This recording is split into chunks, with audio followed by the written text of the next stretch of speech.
Video start करने से पहले आप सभी को एक जानकारी दे दे कि ये वेब नॉवल है, तो इसमें जब तक भाई बहन का खून का रिश्ता ना हो तब तक उनमें कुछ भी हो सकता है, तो ये ध्यान में रखे। अब कहानी पर आते हैं। एपिसोड 76। भाई अभय, ये मेरा बैंक कार्ड है, नंबर 622 है। मेघा ने अपना बैंक कार्ड निकाला और अभय को अपनी कार्ड जानकारी बताई। ठीक है, मैं इसे तुरंत आपके पास भेज दूंगा। अभय ने हल्के से मुस्कुराते हुए अपना फोन निकाला। उसने ऑनलाइन बैंकिंग सिस्टम में लॉगिन किया और मेघा को 10,000 रुपए ट्रांसफर कर दिए। वो समझ गया कि मेघा को पैसों की सख्त जरूरत है, इसलिए उसने उसे 10,000 रुपए दे दिए। उसके खाते में 1 करोड़ रुपए थे। उसके लिए 10,000 रुपए सिर्फ कुछ पैसे थे, लेकिन इससे उस खूबसूरत लड़की की मदद हो सकती थी। क्यों नहीं? मैं बहुत अच्छा आदमी हूं। मैं शिष्टता और न्याय की मिसाल हूं। अभय ने मन ही मन खुद की प्रशंसा की। मेघा, क्या आपको ये मिले? अभी नहीं अभय, वायर ट्रांसफर होने में 1 घंटा लगता है। ठीक है, तो आपको 1 घंटे बाद देखना चाहिए। मैं जाने वाला हूं। अगर किस्मत में होगा तो मैं आपसे फिर मिलूंगा।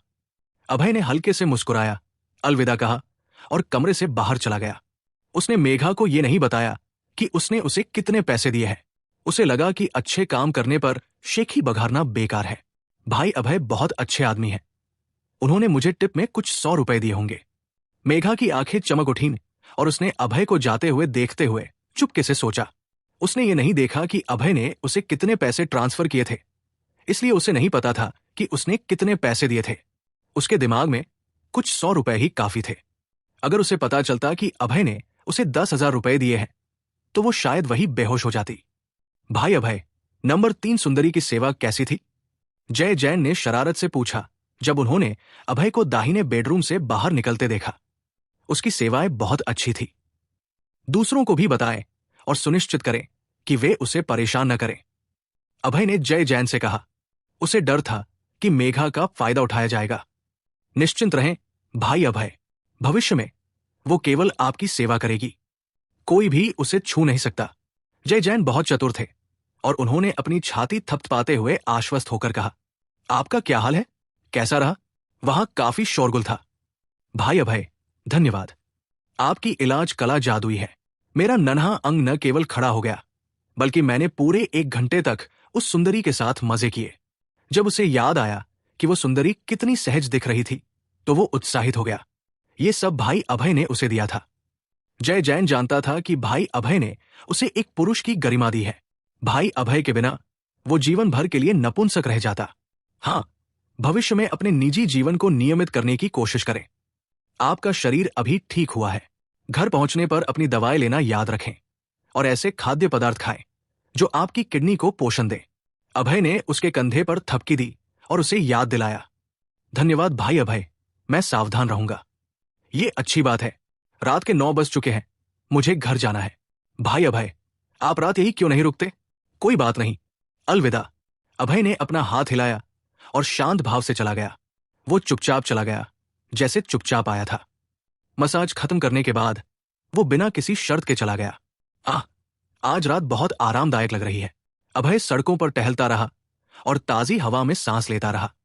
बेशक मेघा की मसाज और भी ज्यादा आरामदायक थी। उसकी सारी थकान दूर हो गई थी और उसका शरीर ऊर्जा से भर गया था। उसकी ऊर्जा पूरी तरह से भर गई थी। इसमें कोई आश्चर्य नहीं कि दूसरों ने कहा कि केवल महिलाएं ही पुरुषों में सबसे ज्यादा उत्तेजना ला सकती है। ये बात वाकई सही थी। रात अंधेरी हो चुकी थी और बारिश रुक चुकी थी। उसने एक टैक्सी रोकी और शाही महल की ओर चल पड़ा।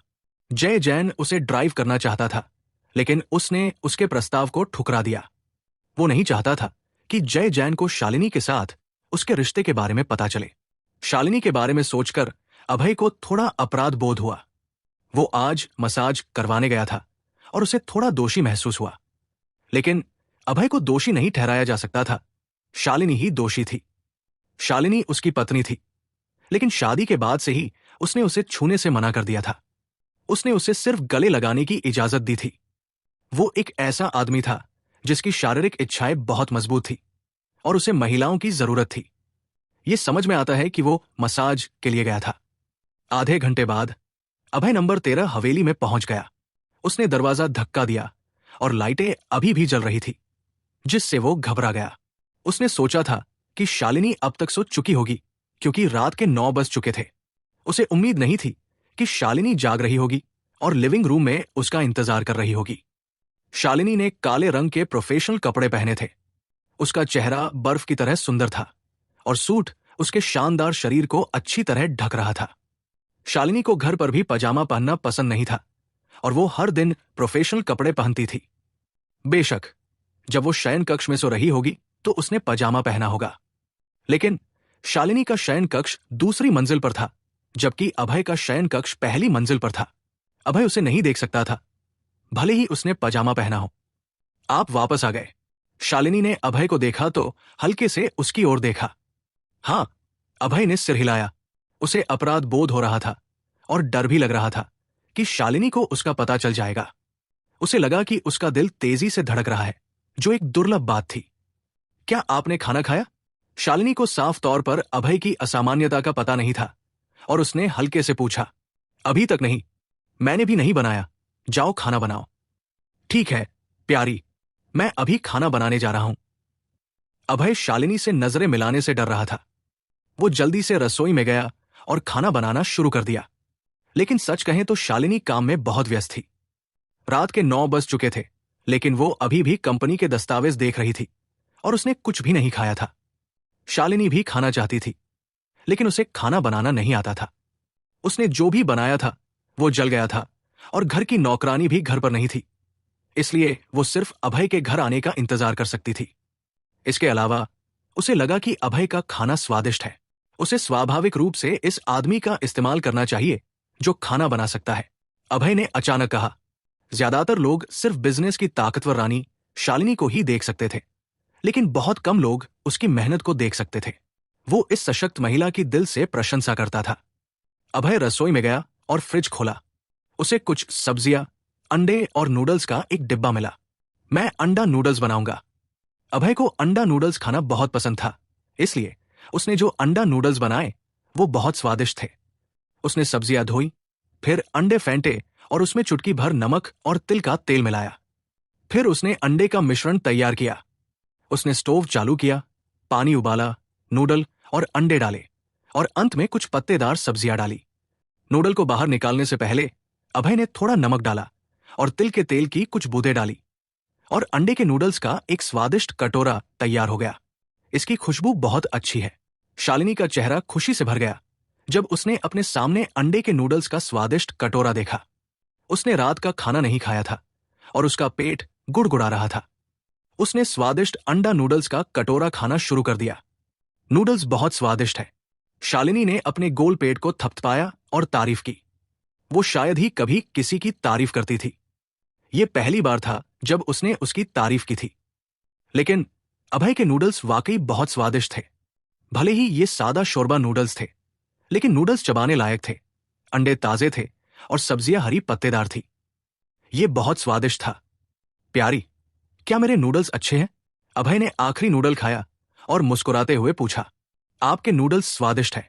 अगर आपको ये पसंद है तो मैं अगली बार आपको फिर से अपने नूडल्स खिलाऊंगा। अभय ने शरारत से मुस्कुराते हुए कहा। नूडल्स एक शब्द खेल था। इसका मतलब खाना या नन्हा अंग हो सकता था।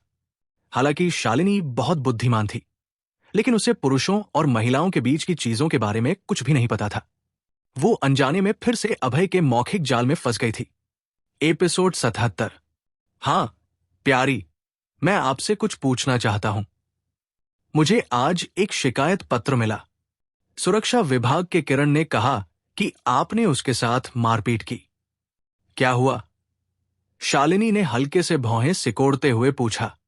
उसे अचानक आज मिले शिकायत पत्र की याद आ गई।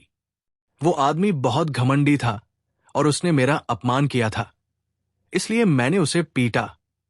अभय ने हल्के से मुस्कुराया और ऐसा लगा कि उस पर कोई असर नहीं हुआ।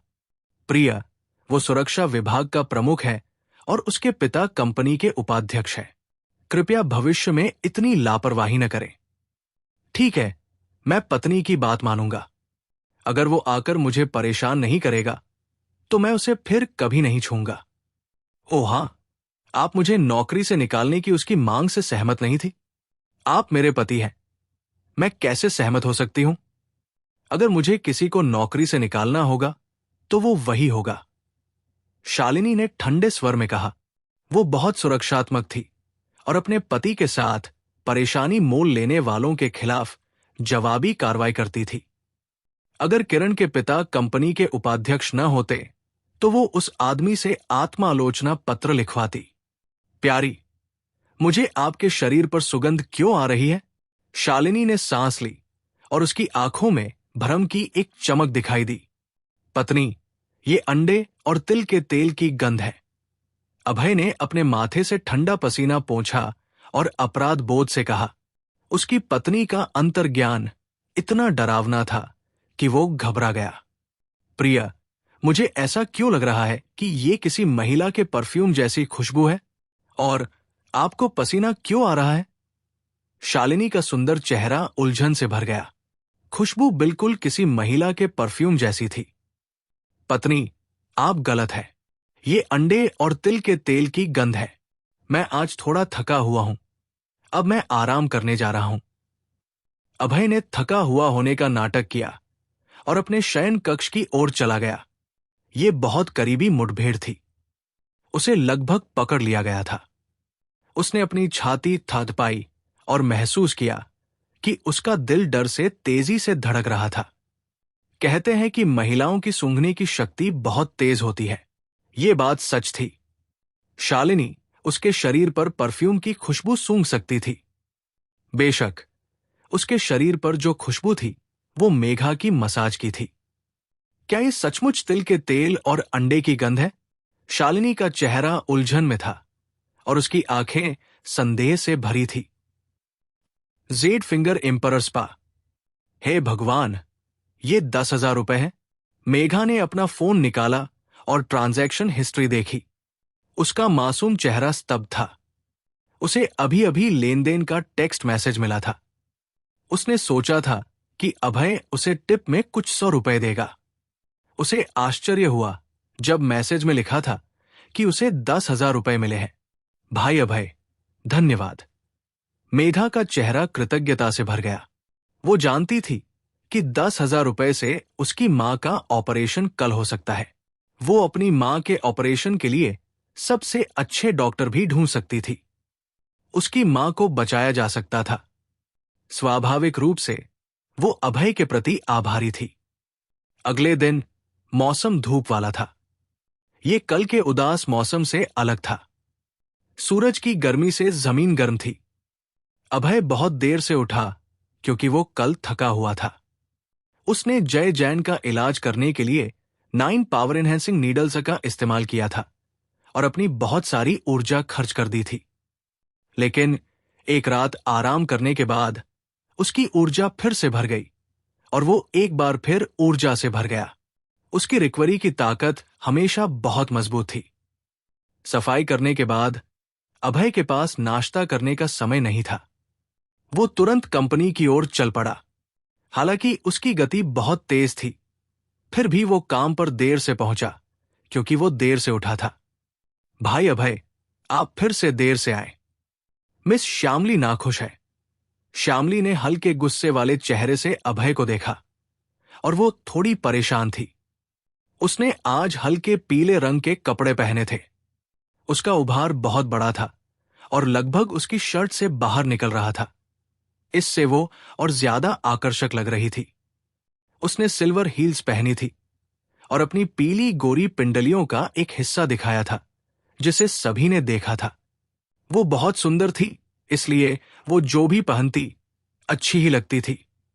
मिस श्यामली एक अच्छी और जिम्मेदार कर्मचारी थी। इसके अलावा वो सेल्स डिपार्टमेंट की टीम लीडर थी और कर्मचारियों की हाजिरी के लिए जिम्मेदार थी। अभय पहले ही कई बार देर से आ चुका था। इससे वो मुश्किल में पड़ गई थी। कंपनी के नियमों के अनुसार जो कर्मचारी देर से आते थे उनका पूरा हाजिरी बोनस काट लिया जाता था। लेकिन वो अभय के साथ करीबी थी और उसका बोनस नहीं कटवाना चाहती थी। मिस श्यामली, मैं वादा करता हूं कि मैं फिर कभी देर नहीं करूंगा। अभय ने हल्के से मुस्कुराया और श्यामली से वादा किया। भाई अभय, आपने मुझसे ये बात कई बार कही है, लेकिन आप फिर भी हमेशा देर से आते हैं। मिस श्यामली, मुझे एक और मौका दो। मैं वादा करता हूं कि ये आखिरी बार होगा। अभय ने महिलाओं को लुभाने की अपनी तरकीबें इस्तेमाल की। उसने श्यामली वर्मा के हाथ पकड़ लिए और दयनीय ढंग से कहा, भाई अभय, हम काम पर हैं, ऐसे मत करो। श्यामली वर्मा का चेहरा लाल हो गया और वो घबरा गई। भाई अभय काम के दौरान उसका हाथ कैसे पकड़ सकते थे? अगर किसी ने उन्हें देख लिया तो बहुत बुरा होगा। अरे, कितनी शर्मिंदगी की बात है। मिस श्यामली, आपका हाथ बहुत नरम है। अभय ने उसका नरम हाथ पकड़ लिया और उसे छोड़ना नहीं चाहता था। भाई अभय, काम पर जाओ, अगली बार देर मत करना। श्यामली वर्मा का चेहरा घबराया हुआ था और उसने अभय को काम पर जाने के लिए भगाया। हालांकि अभय का उसका हाथ पकड़ना अच्छा लग रहा था, लेकिन उसे डर था कि कोई और उन्हें देख लेगा। ठीक है मिस श्यामली, मैं जा रहा हूं। अभय ने श्यामली वर्मा की हथेली को सहलाया और खुशी खुशी काम पर चला गया। इस सुंदर लड़की के साथ हर सुबह की छेड़खानी ने उसके जीवन को और मजेदार बना दिया था। एक दिन हो गया। अभय को अभी तक नौकरी से क्यों नहीं निकाला गया? ये सही है। मैंने कल सुना कि सुरक्षा विभाग के प्रमुख किरण ने अभय के खिलाफ उसे नौकरी से निकालने के लिए शिकायत दर्ज की थी। शायद उसकी बर्खास्तगी की घोषणा अभी नहीं हुई है। उसने सुरक्षा विभाग के प्रमुख को नाराज कर दिया। उसके लिए अब सब खत्म हो गया होगा। जब सभी ने अभय को सेल्स डिपार्टमेंट में घुसते देखा तो वो हैरान और उत्सुक हो गए। वो जोश से चर्चा करने लगे। अरे साथी सहकर्मियों, आप सब मुझे नौकरी से निकालना चाहते हैं। अभय ने नाराजगी से भौहें सिकोड़ते हुए कहा। नालायकों का ये समूह उसे पहले दिन से ही नापसंद करता था। उन्हें डर था कि वो उनके ग्राहकों को चुरा लेगा और उन्होंने उसका ठीक से स्वागत भी नहीं किया था। अब जब वो मुसीबत में पड़ गया था तो वो लगातार गपशप करने लगे। अभय, तुमने सुरक्षा विभाग के प्रमुख को नाराज कर दिया। तुम्हें जल्द ही नौकरी से निकाल दिया जाएगा। अचानक कटे हुए बालों वाला एक युवक खड़ा हुआ और तिरस्कार के साथ बोला, आपका नाम क्या है? क्या मैं आपको जानता हूं? अभय ने ठंडी मुस्कान के साथ जवाब दिया, आप। जब उसने सुना कि अभय उसका नाम नहीं जानता तो कटे हुए बालों वाला युवक गुस्से में आ गया और जोर से बोला, मैं आपको बता दूं, मेरा नाम पिंग वशिष्ठ है। मैं सेल्स डिपार्टमेंट के शीर्ष 3 सेल्स पर्सन में से एक हूं। सेल्स डिपार्टमेंट में 9 कर्मचारी थे। हर महीने उनके व्यक्तिगत प्रदर्शन को देखने के लिए मूल्यांकन किया जाता था। जो ज्यादा गहने बेचते थे उन्हें पुरस्कार मिलते थे। अगर पिंग वशिष्ठ शीर्ष 3 सेल्स पर्सन में से एक हो सकता है तो उसके पास कुछ कौशल थे। लेकिन अभय को पता था कि पिंग वशिष्ठ उसे नापसंद करता है। इससे वो उलझन में पड़ गया। मैं आपको जानता भी नहीं, आप मुझसे नफरत क्यों करेंगे? एपिसोड 78। अभय, तुम इतने लंबे समय से सेल्स डिपार्टमेंट में हो, लेकिन तुमने एक भी आभूषण नहीं बेचा है। ये वाकई शर्मनाक है। पिंग वशिष्ठ ने ठंडी मुस्कान दी। उसकी आंखों में तिरस्कार भरा हुआ था। वो सेल्स डिपार्टमेंट में शीर्ष 3 में से एक था। बिना काम किए पैसे कमाने वालों को नीची नजर से देखना उसके लिए आम बात थी। बेशक अभय के प्रति उसकी नाराजगी का कुछ व्यक्तिगत कारण भी था, न कि सिर्फ ये तथ्य कि उसने कोई आभूषण नहीं बेचा था। पिंग वशिष्ठ विकास का चचेरा भाई था। दोनों के बीच बहुत अच्छे संबंध थे। जब विकास सेल्स टीम का मैनेजर था तो पिंग वशिष्ठ ने शानदार जिंदगी जी थी। कभी कभी कुछ गुप्त आय भी कमाई थी। संक्षेप में जिंदगी बहुत अच्छी थी। लेकिन जब से विकास को सीईओ ने नौकरी से निकाल दिया, पिंग वशिष्ठ की जिंदगी आसान नहीं रही। अपने चचेरे भाई के साथ उसकी फिजूल खर्ची वाली जिंदगी खत्म हो गई और गुप्त आय भी बंद हो गई। अभय के साथ विवाद की वजह से ही विकास को नौकरी से निकाला गया था। इसलिए स्वाभाविक रूप से पिंग वशिष्ठ अभय को नापसंद करता था। जब अभय और श्यामली वर्मा पिछली बार केटीवी गए थे तो पिंग वशिष्ठ ने ही अपने चचेरे भाई विकास को अभय के ठिकाने के बारे में बताया था। ये आदमी बहुत नीच था। क्या मैं तुम्हें अच्छी तरह जानता हूं? इससे तुम्हें क्या लेना देना कि मैंने गहने बेचे या नहीं? क्या तुम बहुत ऊब गए हो या इस बात से नाराज हो कि तुम्हारी पत्नी ने तुम्हें धोखा दिया है, इसलिए मुझ पर मीनमेख निकाल रहे हो? अभय ने ठंडी मुस्कान के साथ पिंग वशिष्ठ को बेरमी से डांटा। अभय की डांट सुनकर पिंग वशिष्ठ का चेहरा लाल हो गया। इस आदमी की जुबान बहुत तेज थी। अभय, हमारा सेल्स डिपार्टमेंट काम के प्रदर्शन को देखता है। तुमने कुछ भी नहीं बेचा। ये हमारे विभाग के लिए अपमान की बात है।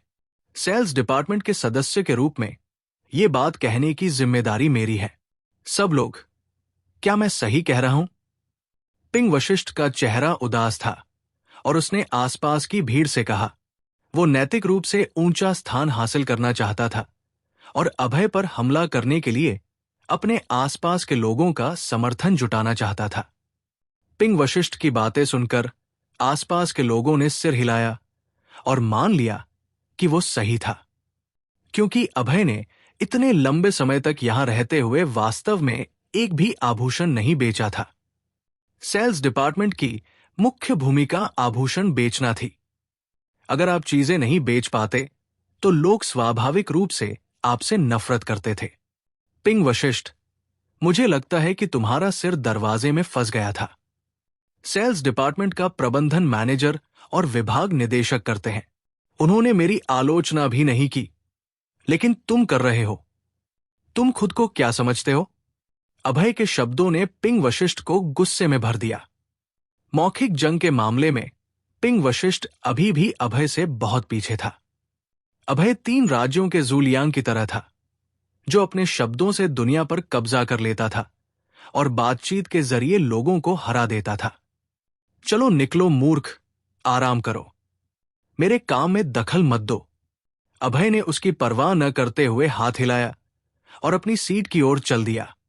आज उसके पास करने के लिए बहुत सारे काम थे। हिमशिखर कॉरपोरेशन और सिन्हा कॉरपोरेशन के बीच सहयोग पूरी तरह से अभय के जिम्मे था। उसे दोनों कंपनियों के बीच सहयोग की सामग्री और विषय वस्तु की समीक्षा करनी थी। वो पिंग वशिष्ठ को जवाब देने में बहुत व्यस्त था। अभय, तुमने मुझे कमजोर करने की हिम्मत की। मैं तुम्हें माफ नहीं करूंगा। अभय को काम पर केंद्रित देखकर पिंग वशिष्ठ मन ही मन गुस्से से भर गया। काम का समय था, इसलिए वो सिर्फ मन में डांट ही सकता था। फिर वो अपनी सीट पर वापस आ गया और काम में लग गया। हालांकि पिंग वशिष्ठ पूरे दिन ध्यान केंद्रित नहीं कर सका और सोचता रहा कि वो अभय से बदला कैसे ले सकता है। उसके जैसा मतलबी आदमी बहुत तुच्छ था। अगर तुम उसे डांटते तो वो मन में द्वेष रखता, लेकिन उसे ये नहीं पता था कि वो खुद ही सबसे पहले अभय से परेशानी की उम्मीद कर रहा था। उसने ही अपमान की मांग की थी। भाई अभय, अध्यक्ष चाहते हैं कि मैं आपको सूचित करूं कि आप सिन्हा कॉरपोरेशन जाएं और सहयोग के लिए बातचीत करें।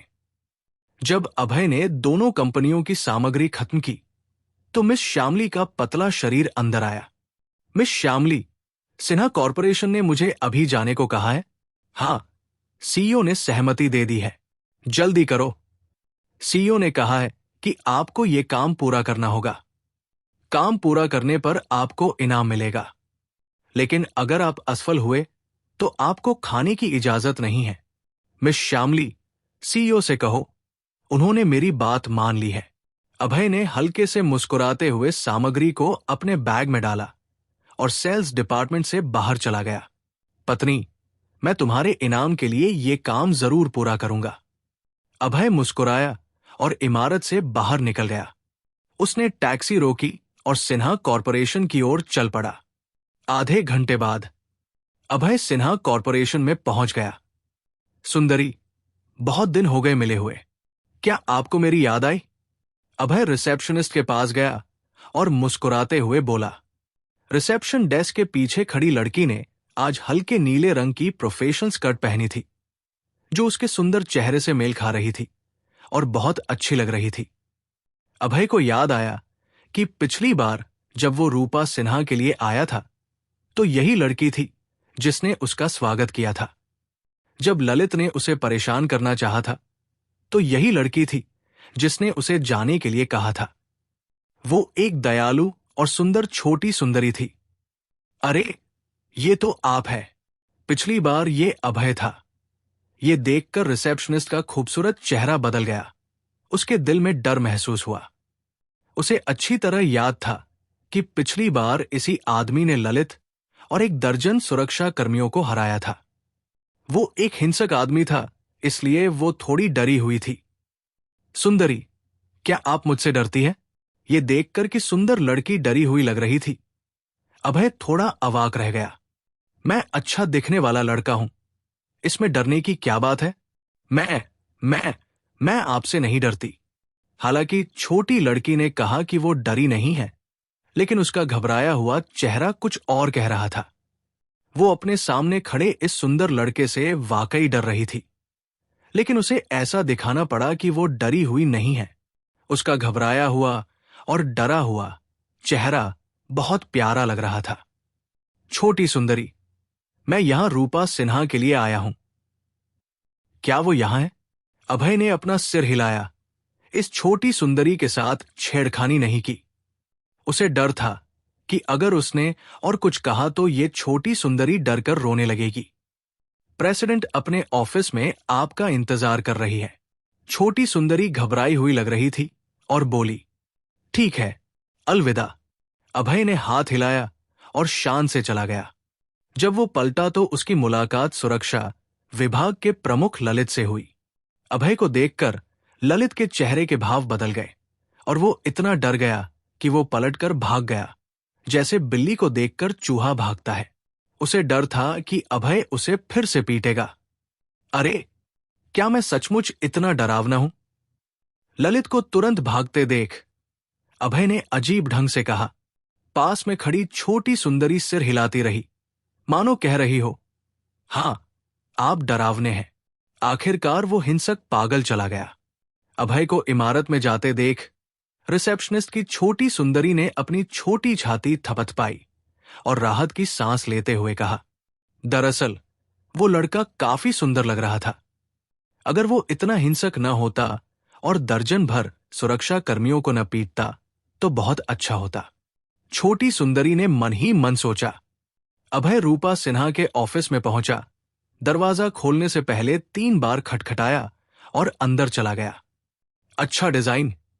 ऑफिस के डिजाइन को देखकर अभय ने इसकी तारीफ की। ऑफिस की सारी दीवारें क्रिस्टल से बनी थी और झूमर भी क्रिस्टल का था। यहां तक कि ऑफिस की मेज भी चांदी के सफेद रंग की थी। आप आ गए। अभय को ऑफिस में आते देख रूपा सिन्हा ने आकर्षक ढंग से मुस्कुराई और अपने शरीर को फैलाया, जिससे उसकी सुंदर कर्व्स दिखाई दिए। मिस सिन्हा, आज आप बहुत सुंदर लग रही हैं। अभय ने ईमानदारी से तारीफ की। उसे लगा कि रूपा सिन्हा आज असाधारण रूप से सुंदर थी। उसका चेहरा नाजुक था, उसके होंठ लाल थे, उसकी आंखें पानी की तरह थीं, उसकी त्वचा चिकनी थी और उसका फिगर सुंदर था। वो आकर्षक थी, जिसमें कामुकता का एक संकेत था और बहुत ही मोहक थी। उसने एक लंबी लाल पोशाक पहनी थी, जो उसके सुंदर शरीर को और निखार रही थी। पोशाक के नीचे उसकी बर्फ सी सफेद पिंडलियां थी। उसके खूबसूरत पैरों में लाल रंग की ऊंची एड़ी के जूते थे, आकर्षक और मनमोहक लाल। हालांकि रिसेप्शनिस्ट लड़की सुंदर थी, लेकिन वो रूपा सिन्हा से बहुत पीछे थी। एपिसोड 79। मिस सिन्हा, आज आप सचमुच बहुत खूबसूरत हैं। आपने तो मुझे लगभग मंत्रमुग्ध कर दिया। अभय ने हल्के से मुस्कुराया और चापलूसी करने लगा। जैसा कि कहावत है, तारीफ करना कभी गलत नहीं होता।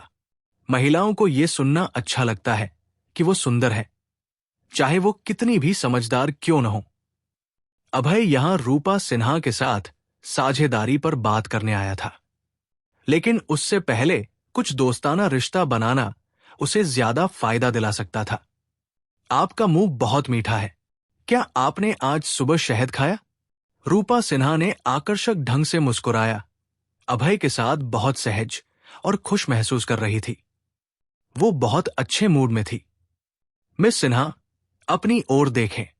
गोरी और गुलाबी त्वचा, सुंदर मुस्कान, चमकदार आंखें। आप एक प्राकृतिक सुंदरी है। आपको देखते ही मेरा दिल तेजी से धड़कने लगता है। अभय ने उसकी फिर से तारीफ की, जिससे रूपा सिन्हा बहुत संतुष्ट हो गई। आप सचमुच बहुत प्यारे हैं। रूपा सिन्हा ने उसे मोहक नजरों से देखा और कामुक भाव के साथ कहा, मिस सिन्हा, मैं आज आपके साथ सहयोग पर चर्चा करने आया हूं। ये अनुबंध है, एक नजर डालें। अभय ने मौका पकड़ा और जब रूपा सिन्हा खुश थी, उसने तैयार अनुबंध निकाल लिया। अभय ने आकर्षक ढंग से मुस्कुराया, अनुबंध लिया और पढ़ना शुरू कर दिया। ये अनुबंध ठीक नहीं है। हमारा कॉरपोरेशन 90% मुनाफा चाहता है और बाकी आपका है। जब बात व्यवसाय पर आई तो रूपा सिन्हा अपनी मजबूत महिला वाली पहचान पर लौट आई और सीधे मुनाफे का ज्यादातर हिस्सा मांग लिया। अरे, ये तो बहुत लालची बात है। रूपा सिन्हा की बात सुनकर अभय ने असंतुष्ट होकर भौहें सिकोड़ ली और अपने होंठ सिकोड़ लिए। क्योंकि अभय आया था, सीईओ ने उसे रूपा सिन्हा के साथ साझेदारी करते समय मुनाफे में बराबर हिस्सा मांगने को कहा था। अब रूपा सिन्हा 90% चाहती थी। स्वाभाविक रूप से ये ठीक नहीं था। ये पहली बार था जब वो अपनी पत्नी के लिए कुछ कर रहा था। वो कोई गलती नहीं कर सकता था। इसके अलावा सेल्स डिपार्टमेंट के लोग हमेशा उस पर हंसते थे। उसे इस बार रूपा सिन्हा के साथ सहयोग पर बात करनी थी।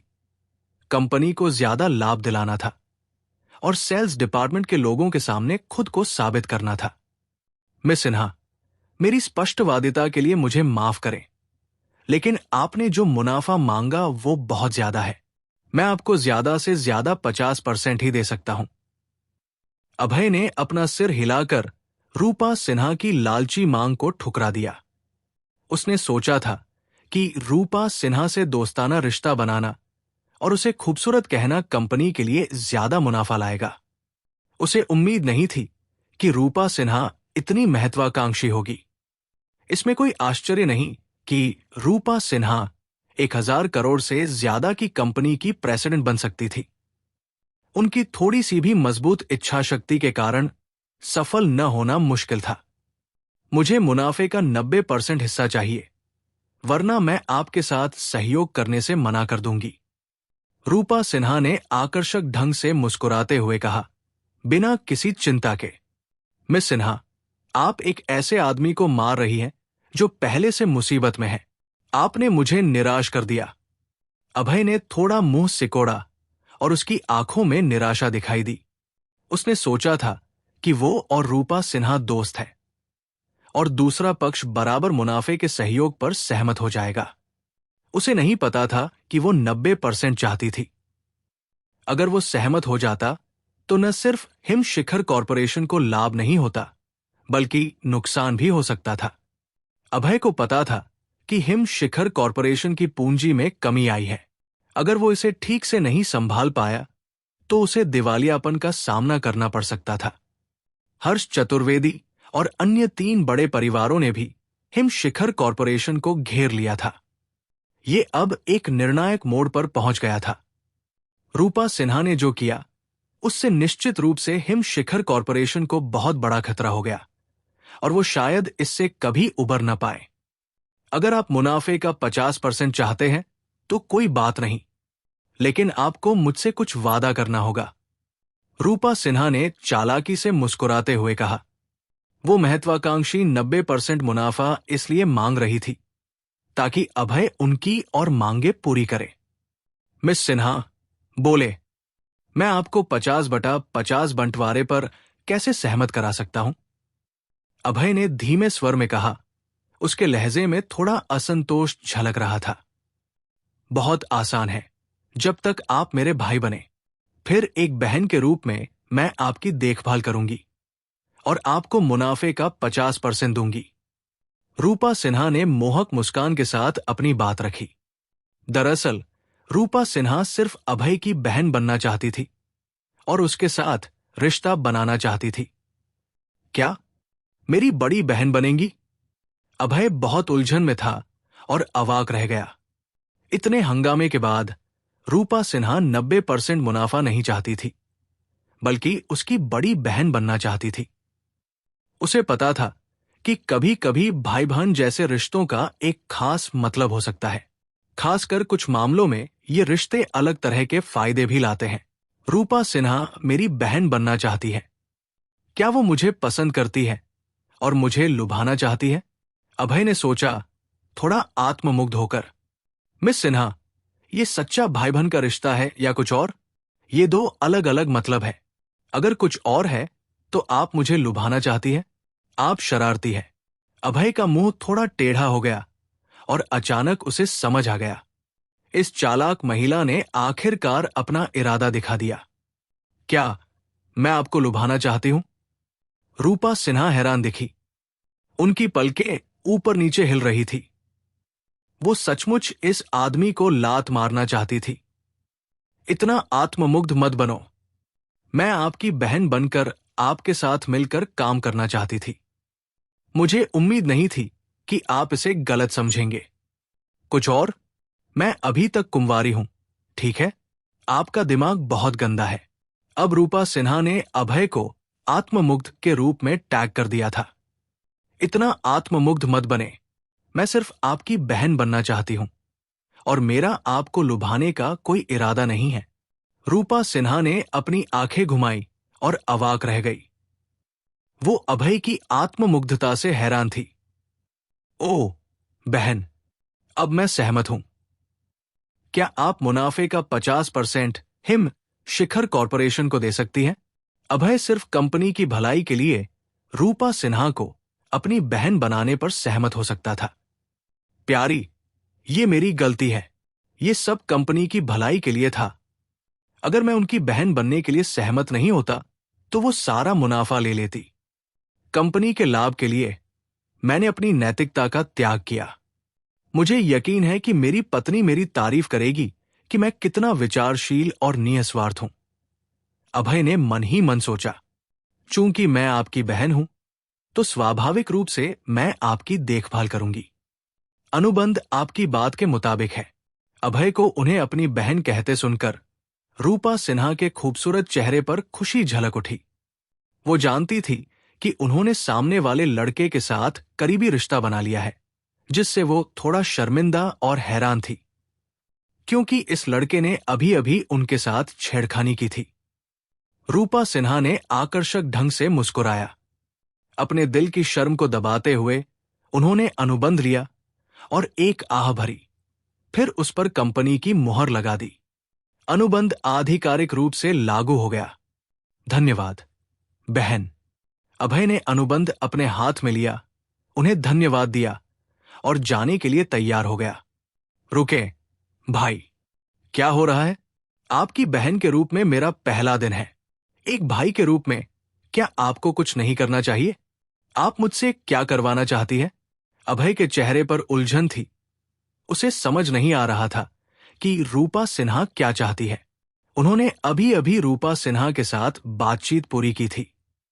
स्वाभाविक रूप से वो समय बर्बाद न करते हुए जल्दी वापस जाकर सीईओ को रिपोर्ट करना चाहता था। मैंने आपका बहुत बड़ा उपकार किया है। आपको कम से कम मेरे लिए रात का खाना तो खरीदना चाहिए। रूपा सिन्हा ने अभय की ओर देखा। उनकी मोहक आंखें झपक रही थी और बेहद आकर्षक थी। बहन, आप सचमुच मुझे लुभाना चाहती है। अभय ने हल्के से रूपा सिन्हा की ओर देखा और आत्ममुग्धता से कहा, सुंदरी चाहती है कि मैं उसका ख्याल रखूं। वो मेरे साथ सोना चाहती होगी, उसने सोचा। एपिसोड 80, आत्ममुग्ध पागल। कौन आपको लुभाना चाहता है? रूपा सिन्हा का चेहरा लाल हो गया और वो थोड़े गुस्से वाले लहजे में चिल्लाई। जाहिर है अभय के शब्दों ने उन्हें बहुत शर्मिंदा कर दिया। वो सिन्हा कॉरपोरेशन की प्रेसिडेंट थी, पूर्वांचल शहर की पहली सुंदरी और एक आकर्षक देवी थी।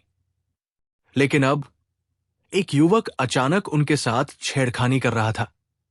निश्चित रूप से पूर्वांचल शहर में किसी ने भी उनके साथ छेड़खानी करने की हिम्मत नहीं की थी। अभय पहला था। इससे वो अलग, शर्मिंदा और हैरान महसूस कर रही थी। गुस्सा मत हो बहन, गुस्सा होने पर औरतें अच्छी नहीं लगती। चले, मैं आपको खाने पर ले चलता हूं। अभय ने औरत को मनाने की अपनी चाल चली, जिससे वो हंस पड़ी। चुप रहें, मुझे पास्ता और स्टेक चाहिए। रूपा सिन्हा ने आकर्षक ढंग से मुस्कुराकर उससे कुछ पैसे खर्च करवाने की सोची। आखिरकार उसने उनके साथ छेड़खानी की थी। ठीक है बहन, अभय मुस्कुराया और उनके साथ बाहर चला गया। दोपहर के 12 बज रहे थे, ठीक भोजन का समय था। बहन, आपकी कार बहुत सुंदर है। पार्किंग में अभय ने एक सफेद सुव्यवस्थित सेडान कार देखी और दिल से उसकी तारीफ की। बेशक, ये मासेराटी का सीमित संस्करण मॉडल है, एकमात्र और अनोखा। अपनी प्यारी कार के बारे में बात करते हुए रूपा सिन्हा ने आकर्षक ढंग से मुस्कुराया। उनका चेहरा गर्व से भरा था। उन्हें कारों का बहुत शौक था, खासकर मासेराटी के रंग और रूप का। इसलिए उन्होंने दुनिया की एकमात्र ऐसी कार खरीदी थी। बहन, आप गाड़ी चलाएंगी या मैं? बेशक आप। ठीक है, कृपया बैठें सुंदरी। अभय ने दरवाजा खोला और एक सज्जन की मुस्कान दिखाई। उसने रूपा सिन्हा को यात्री सीट पर ले जाकर कार में बैठा दिया।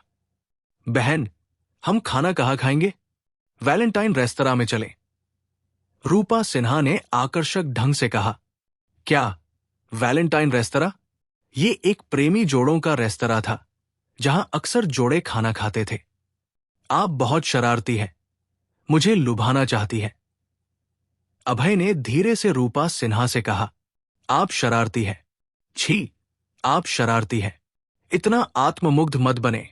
हम वहां इसलिए जा रहे हैं क्योंकि पास्ता और स्टेक बहुत स्वादिष्ट है। इसका आपको लुभाने से क्या लेना देना है? रूपा सिन्हा को अजीब लग रहा था। वो अभय के आत्ममुग्ध रवैये से पूरी तरह हार चुकी थी। उन्हें अचानक पछतावा हुआ। अगर उन्हें पता होता कि वो इतना आत्ममुग्ध है, तो वो इस लड़के की बहन नहीं बनती। उनके साथ थोड़ा बेहतर व्यवहार करें और वो सोचेगा कि वो उन्हें लुभाना चाहती है।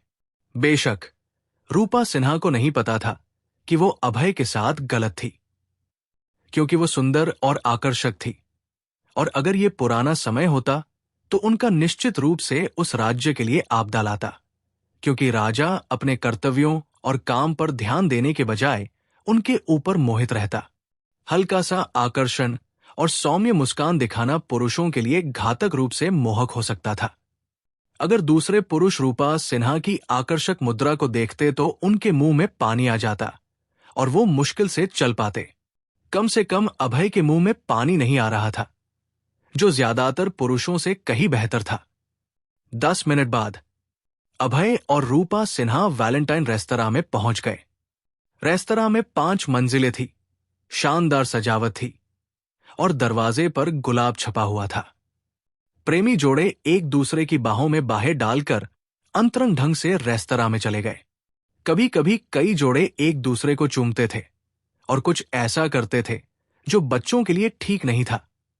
सुंदरी, आप क्या खाना चाहेंगी? जब अभय और रूपा सिन्हा रेस्तरां में घुसे और बैठ गए, तो एक सुंदर वेट्रेस मेन्यू पकड़े हुए तेजी से उनके पास आई। मुझे देखने दे। अभय ने मेन्यू उठाया और पढ़ा। आज उसका नाश्ता छूट गया था, इसलिए उसने तय किया कि उसे क्या खाना है। 2 पास्ता, 2 मीडियम स्टेक और 2 बोतल फ्रेंच वाइन, धन्यवाद। अभय ने हल्के से मुस्कुराकर 2 क्लासिक खाद्य पदार्थ ऑर्डर किए। ठीक है सर, आप भुगतान कैसे करेंगे? सुंदर वेट्रेस मुस्कुराई और बोली, मैं भुगतान करूंगा। अभय ने हल्के से मुस्कुराकर बैंक कार्ड उठाया और भुगतान कर दिया। कृपया मुझे एक पल दे। सुंदर वेट्रेस हल्के से मुस्कुराई और पीछे मुड़कर फुसफुसाई। जोड़ा खाने आया और पुरुष ने भुगतान किया। क्या ये महिला शरारती है और इस सुंदर पुरुष को उसके पैसे के लिए लुभाना चाहती है? सुंदर वेट्रेस की आवाज धीमी थी, लेकिन अभय ने फिर भी उसे सुन लिया। उसने मुस्कुराते हुए कहा, बहन, क्या आप जानती हैं कि वेट्रेस ने अभी क्या कहा? उसने क्या कहा? उसने कहा कि आप एक शरारती औरत है जो मुझे लुभाना चाहती है। आत्ममुग्ध। क्या आपको लगता है कि मैं आपको समुद्र में धकेल दूंगी? रूपा सिन्हा अभय के आत्ममुग्ध रवैये से बहुत नाराज थी। वो अपनी छोटी मुट्ठी लहरा रही थी, उसे सबक सिखाने के लिए तैयार थी। दूसरी मेज पर बैठे जोड़े अंतरंग थे, लेकिन अभय और रूपा सिन्हा की जोड़ी में थोड़ा झगड़ा हो गया। महिला ने अपनी मुट्ठी भी हिलाई, जिसने एक आदमी का ध्यान खींच लिया। कुछ देर बाद वेट्रेस ने मेज पर पास्ता, स्टेक और रेड वाइन रखी और बोली, सर, मैडम, कृपया इसका मजा लें। धन्यवाद। अभय ने धन्यवाद कहा और रूपा सिन्हा के साथ खाना खाने लगा। सुंदरी, क्या मैं यहां बैठ सकता हूं? जब दोनों ने खाना शुरू किया तो एक पीला दिखने वाला मध्यम आयु का आदमी सूट और कोलोन पहने हुए रूपा सिन्हा के पास आया और मुस्कुराते हुए पूछा। उसने देखा कि रूपा सिन्हा और अभय के बीच झगड़ा हो रहा था और उसने अपनी मुट्ठी भी उठाई थी, ये सोचकर कि वो अलग होने के करीब है। महिला इतनी खूबसूरत थी कि स्वाभाविक रूप से वो उसका पीछा करना चाहता था।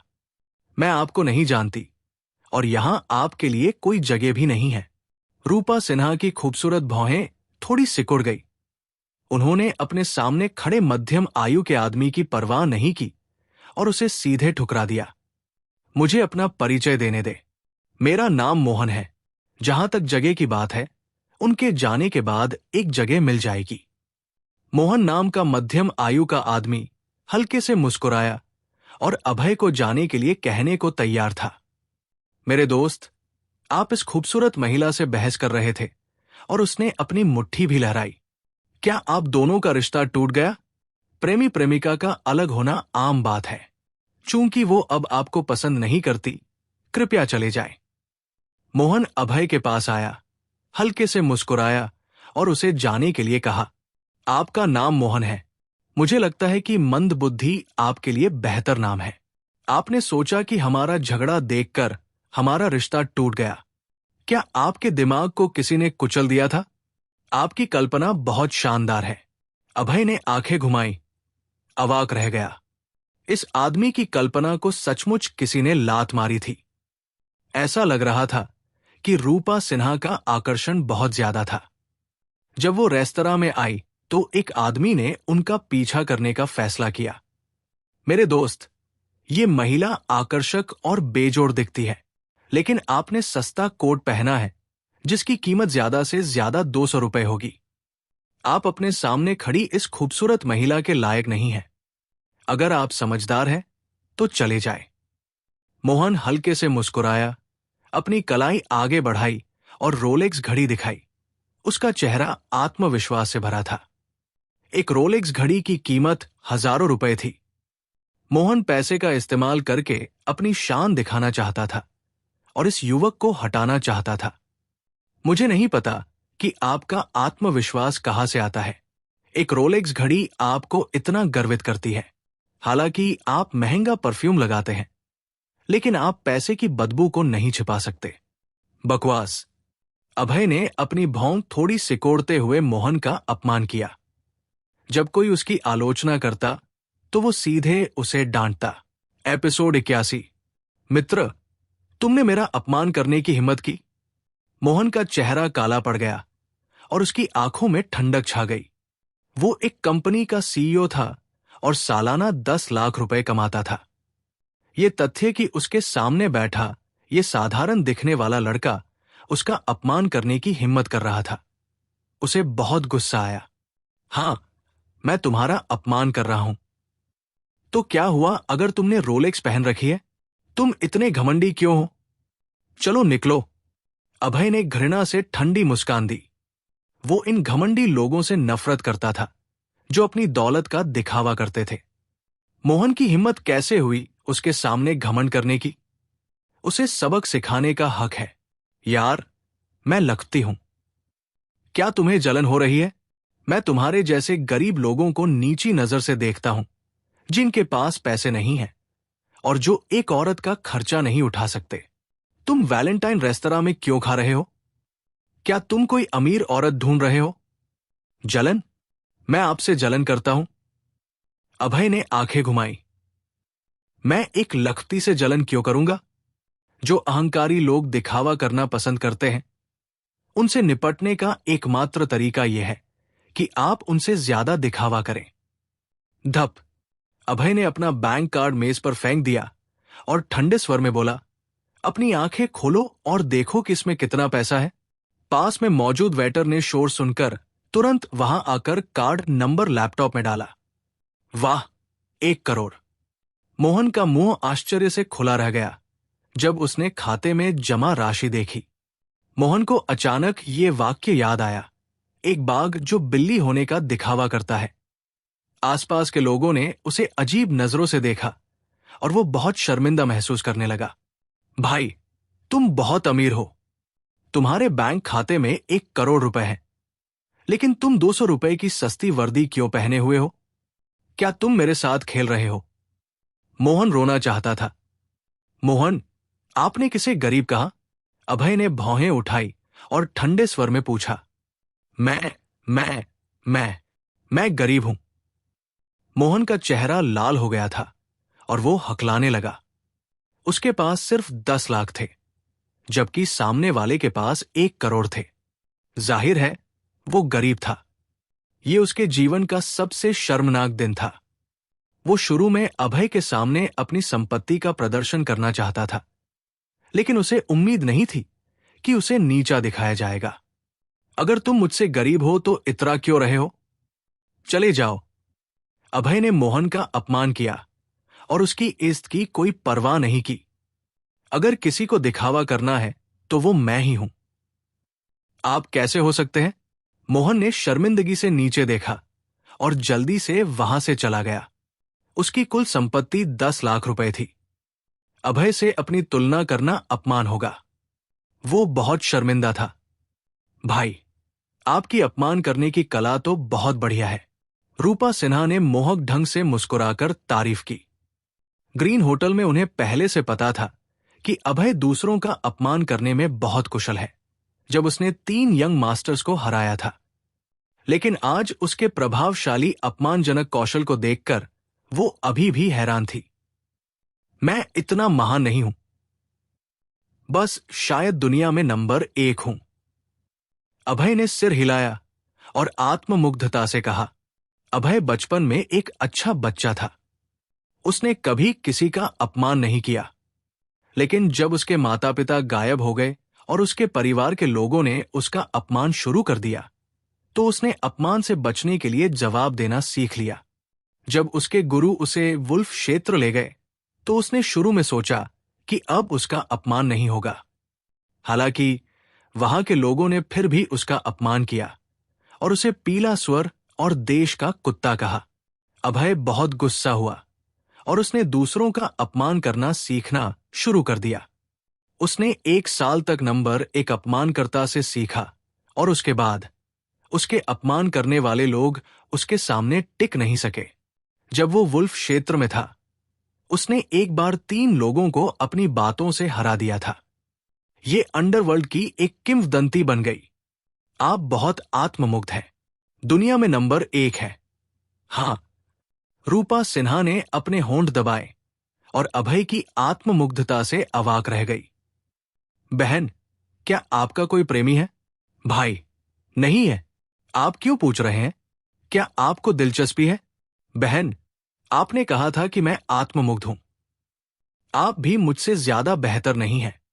अभय ने हल्के से मुस्कुराते हुए कहा। आप बहुत बातूनी हैं। पूर्वांचल शहर में सबसे खूबसूरत महिला कौन है? रूपा सिन्हा ने रेड वाइन का घूंट लिया। उनका चेहरा आकर्षण से भरा था। बेशक ये शालिनी गुप्ता है। वो नंबर 1 सुंदरी है। अभय ने बिना हिचकिचाहट के जवाब दिया। शालिनी उसकी पत्नी थी, तो जाहिर है वो सबसे सुंदर थी। भाई, मैं आपको एक और मौका देती हूं। पूर्वांचल शहर में सबसे सुंदर कौन है? रूपा सिन्हा अपनी आंखों में गुस्से के साथ ठंडी मुस्कान बिखेर रही थी। उन्हें उम्मीद नहीं थी कि अभय कहेगा कि शालिनी सबसे सुंदर है, और शुरू में उन्हें लगा था कि अभय कहेगा कि वो सबसे सुंदर है। सभी महिलाएं थोड़ा घमंडी होती है। इसके अलावा रूपा सिन्हा का शालिनी गुप्ता के साथ प्रतिस्पर्धी रिश्ता था और वो चुपके से खुद की तुलना उससे करती थी। इसलिए जब अभय ने कहा कि शालिनी सबसे सुंदर है तो वो नाराज हो गई। अभय को तब झटका लगा जब उसने रूपा सिन्हा की आंखों में गुस्सा देखा। उसे एहसास हुआ कि उसने गलती कर दी। उसे किसी दूसरी महिला के सामने किसी और को सबसे खूबसूरत नहीं कहना चाहिए था। कोई भी महिला ऐसा नहीं मानेगी। बहन, आप निश्चित रूप से पूर्वांचल शहर की सबसे खूबसूरत महिला हैं। अपनी गलती सुधारने के लिए अभय ने जल्दी से तारीफ की कि रूपा सिन्हा सबसे सुंदर है। चले, मैं आपको वापस ऑफिस ले चलती हूं। रूपा सिन्हा ने रेड वाइन की आखिरी बूंद पी ली। उनका चेहरा मोहक था और साफ था कि वो अभय के शब्दों से खुश थी।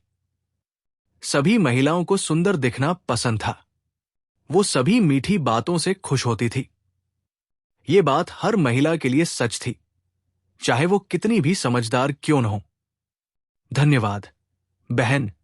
अभय ने उन्हें धन्यवाद दिया जब उसने सुना कि रूपा सिन्हा उसे ऑफिस वापस ले जाने वाली थी। वूम। रूपा सिन्हा ड्राइवर की सीट पर बैठी कार शुरू की और हिम शिखर कॉरपोरेशन की ओर तेजी से बढ़ गई। Him Shikhar corporation CEO office. President Gupta, मेरा सुझाव है कि हम अभय को नौकरी से निकाल दें। हमारी कंपनी को उसके जैसे कर्मचारियों की जरूरत नहीं है।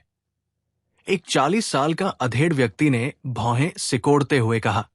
अधेड़ उम्र के आदमी ने 7 भेड़ियों वाला सूट पहना था। वो थोड़ा गंजा था और उसका पेट निकला हुआ था। वो काफी हद तक किरण जैसा दिखता था। उसका नाम जियानजुन था, जो कंपनी के उपाध्यक्ष और सुरक्षा प्रमुख किरण के पिता थे। वो इस बात से बहुत नाराज था कि उसके बेटे को अभय ने पीटा था। उसके बेटे ने अभय के खिलाफ शिकायत दर्ज की थी, लेकिन सीईओ ने अभय को नौकरी से नहीं निकाला। इससे जियानजुन और ज्यादा नाराज हो गया। इसलिए वो व्यक्तिगत रूप से सीईओ के ऑफिस में आया और शालिनी से अभय को नौकरी से निकालने की मांग की। अंकल जियानजुन, आप कंपनी के वरिष्ठ कर्मचारी हैं। आप एक साधारण कर्मचारी के लिए क्यों झगड़ रहे हैं? यह सिर्फ एक झगड़ा था। उसे नौकरी से निकालने की कोई जरूरत नहीं है। शालिनी ने भौहें सिकोड़ते हुए कहा। उनके चेहरे पर नाराजगी की झलक दिखाई दी। जियानजुन कंपनी के संस्थापक सदस्यों में से एक थे और उन्हें कंपनी का उपाध्यक्ष बनाया गया था। शालिनी कंपनी के संस्थापक सदस्यों का बहुत सम्मान करती थी, इसलिए वो उन्हें अंकल कहकर बुलाती थी। लेकिन अंकल जियानजुन ने उन्हें बहुत निराश किया था। वो उनके पति को नौकरी से निकालना चाहते थे। एपिसोड 82। सीईओ, आपको अभय को नौकरी से निकाल देना चाहिए। उसने मेरे बेटे को मारने की हिम्मत की, जो सुरक्षा प्रमुख है। उसने अपने वरिष्ठों के खिलाफ काम किया। जियानजुन ने अपना पेट बाहर निकालते हुए ऊंची आवाज में कहा। वो अभय से बहुत नफरत करता था। उसके पास अपने बेटे को मारने का साहस भी नहीं था, लेकिन इस शख्स ने उसे मारने की हिम्मत की। इस आदमी को नौकरी से निकाल देना चाहिए। हाँ, सीईओ, मेरे पिता सही कह रहे हैं। इस तरह के कर्मचारी जो अपने वरिष्ठों के खिलाफ जाने की हिम्मत करते हैं, उन्हें नौकरी से निकाल देना चाहिए। किरण एक तरफ खड़ा होकर बोला। किसी कारण से उसे लगा कि सीईओ अभय को नौकरी से निकालना नहीं चाहती। उसने पहले ही शिकायत पत्र लिखा था, लेकिन सीईओ ने कोई कार्रवाई नहीं की। कोई चारा न होने पर उसने अपने पिता से बदला लेने को कहा। अभय अभी सीईओ के ऑफिस में घुसा ही था कि उसने सुना कि वो शालिनी से उसे नौकरी से निकालने की मांग कर रहे हैं। वो तुरंत नाराज हो गया। क्या बकवास है। मैंने कंपनी के लिए साझेदारी तय करने के लिए इतनी मेहनत की। मैंने अपनी ईमानदारी का भी त्याग किया और रूपा सिन्हा को अपनी बहन बनाने के लिए सहमत हो गया। लेकिन आप लोगों ने शिकायत करने की हिम्मत की और मुझे नौकरी से निकालना चाहते हैं। वो उसकी पीठ पीछे चाकू मार रहे थे। ये एक नीच हरकत थी और इसे बर्दाश्त नहीं किया जा सकता था। धड़ाम। अभय दरवाजा खटखटाए बिना सीधे अंदर चला गया। कौन मुझे नौकरी से निकालना चाहता है? अभय बड़े कदमों से ऑफिस में घुसा और गुस्से से बोला, आप कौन हैं? बिना दरवाजा खटखटाए आप अंदर कैसे आ सकते हैं? क्या आपको नियम पता है? जियान जुन ने भौहें सिकोड़ते हुए उपदेश दिया। वो अभय से पहले कभी नहीं मिला था, इसलिए उसे नहीं पता था कि ये युवक वही शख्स है जिसे वो नौकरी से निकालना चाहता था। मैं दस्तक दूं या नहीं, इससे आपको कोई मतलब नहीं है। आप कौन हैं? अभय ने इस गंजे मोटे आदमी को देखा और हल्के से कहा, मैं कंपनी का उपाध्यक्ष हूं। तुमने मुझसे इस तरह बात करने की हिम्मत कैसे की? क्या अब तुम्हें अपनी गलती का एहसास हुआ? जियान जुन ने ठंडी मुस्कान दी और एक बड़े अधिकारी का घमंडी अंदाज अपनाया। कंपनी में कुछ बड़े अधिकारी कर्मचारियों के सामने घमंडी व्यवहार करना पसंद करते थे। ओह, आप उपाध्यक्ष हैं। माफ करें, माफ करें। क्या मैं पूछ सकता हूं कि आप मुझे नौकरी से क्यों निकालना चाहते हैं? क्या मैंने आपकी पत्नी के साथ कुछ गलत किया था? या आप पागल हैं? अभय ने ठंडी मुस्कान के साथ अपमान किया। बुद्ध को धूप की जरूरत है और आदमी को आत्मसम्मान की। अगर तुम मुझसे परेशानी मोल लेने की कोशिश करोगे तो मैं जवाब दूंगा। अगर आप उपाध्यक्ष हैं तो कौन परवाह करता है? अगर आप मुझे उपदेश देने और यहां तक कि मुझे नौकरी से निकालने की हिम्मत करते हैं तो आप मेरे दुश्मन हैं। अभय का विश्वास था कि अपने दुश्मनों का बेरमी से अपमान करना और उनकी पिटाई करना चाहिए। एक समझदार व्यक्ति ने कहा था कि अपने दोस्तों के साथ अच्छा व्यवहार करो और अपने दुश्मनों के साथ नरमी मत बरतो। भाई, तुमने मेरा अपमान करने की हिम्मत की। क्या तुम्हें नहीं पता कि मैं उपाध्यक्ष हूं? मुझे पता है, तुम्हें पता है, फिर भी मेरा अपमान करने की हिम्मत कैसे कर रहे हो? मेरे पास तुमसे ज्यादा ताकत है और मेरा दर्जा भी तुमसे ऊंचा है। एक आदेश पर मैं तुम्हें नौकरी से निकाल सकता हूं। क्या तुम्हें मुझ पर यकीन है? जियान जुन ने धमकी दी। उसका चेहरा लाल था। कंपनी के उपाध्यक्ष के रूप में उसके पास बहुत ताकत थी और उसका स्थान शालिनी से ठीक नीचे था। वो कंपनी में अपनी ताकत का गलत इस्तेमाल करने के आदी थे। उन्हें इस बात की आदत थी कि कर्मचारी उनकी चापलूसी करते थे और उनके साथ सम्मान से पेश आते थे। अब इस युवक ने उसका अपमान करने की हिम्मत की। वो मरना चाहता था।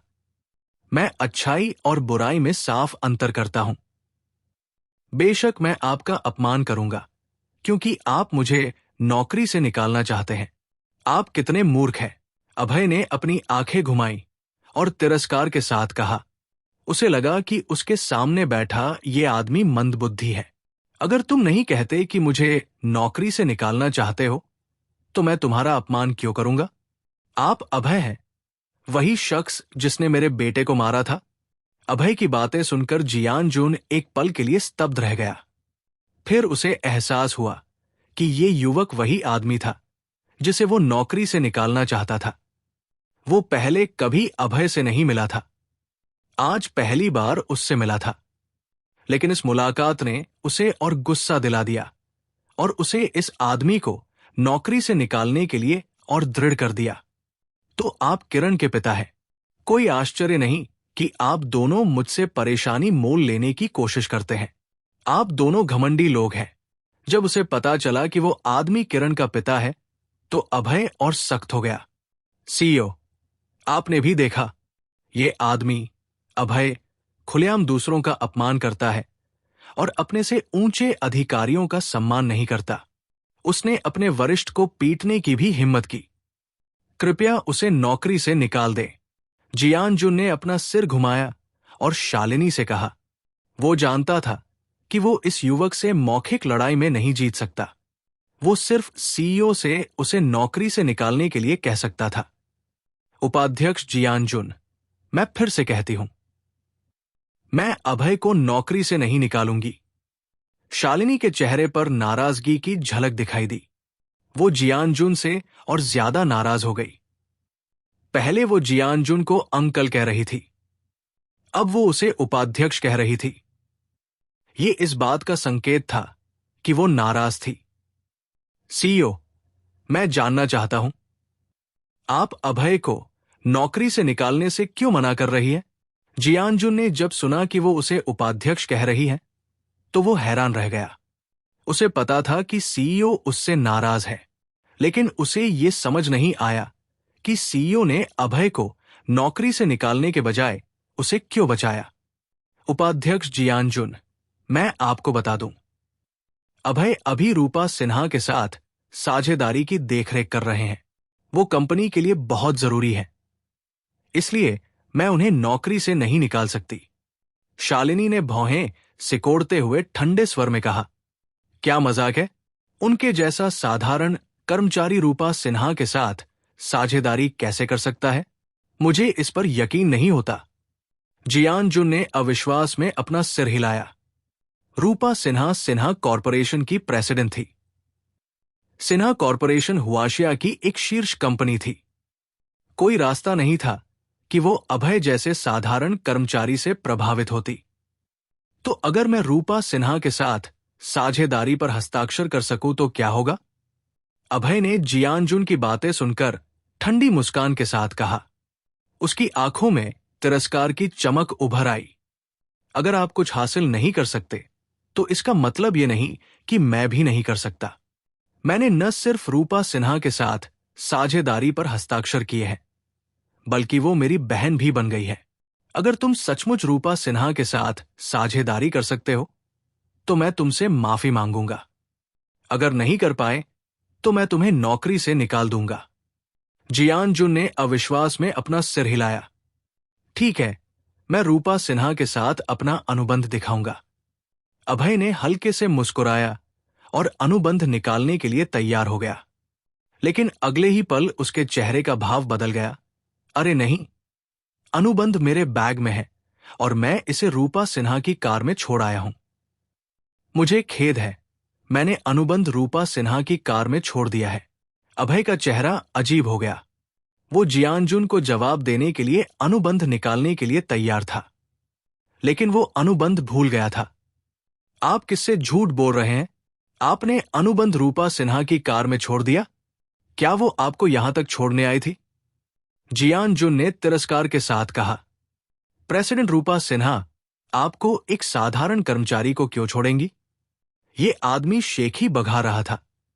जब उसने देखा कि अभय अनुबंध नहीं दिखा सकता, तो शालिनी के चेहरे का भाव भी बदल गया। उसने कहा था कि अभय रूपा सिन्हा के साथ साझेदारी का जिम्मेदार था, लेकिन अब वो अनुबंध नहीं दिखा सकता था। इससे वो भी थोड़ा हैरान रह गई। अभय, आपने न सिर्फ अपने वरिष्ठों को पीटा, बल्कि आप अपने वरिष्ठों की अनदेखी भी करते हैं और सीईओ से झूठ बोलते हैं। मैंने अब आपको हिम शिखर कॉरपोरेशन से निकालने का फैसला किया है। जियानजुन ने ठंडी मुस्कान के साथ अभय को बर्खास्त करने की घोषणा की। एपिसोड 83। यो, अभय को कौन नौकरी से निकालेगा? अचानक कमरे के बाहर से एक मोहक आवाज आई। रूपा सिन्हा लाल पोशाक पहने हुए, लाल ऊंची एड़ी के जूतों के साथ एक सुंदर आकृति के साथ अंदर चली गई। अभय को कंपनी में वापस छोड़ने के बाद वो जाने की तैयारी कर रही थी, लेकिन कार में अनुबंध देखकर वो रुक गई। उन्हें एहसास हुआ कि अभय अनुबंध भूल गया है, इसलिए वो उसे लेकर आई। उन्हें यह ध्यान नहीं था कि जब वो अंदर आई तो उन्होंने सुना कि कोई अभय को नौकरी से निकालने वाला है। इससे वो बहुत नाखुश हो गई। अभय अब उनका भाई था। उसे परेशान करने की बारी अब दूसरों की नहीं थी। अगर कोई ऐसा करेगा तो वो खुद होंगी। आप कौन हैं? आपको अंदर किसने आने दिया? जियानजुन रूपा सिन्हा को नहीं जानता था।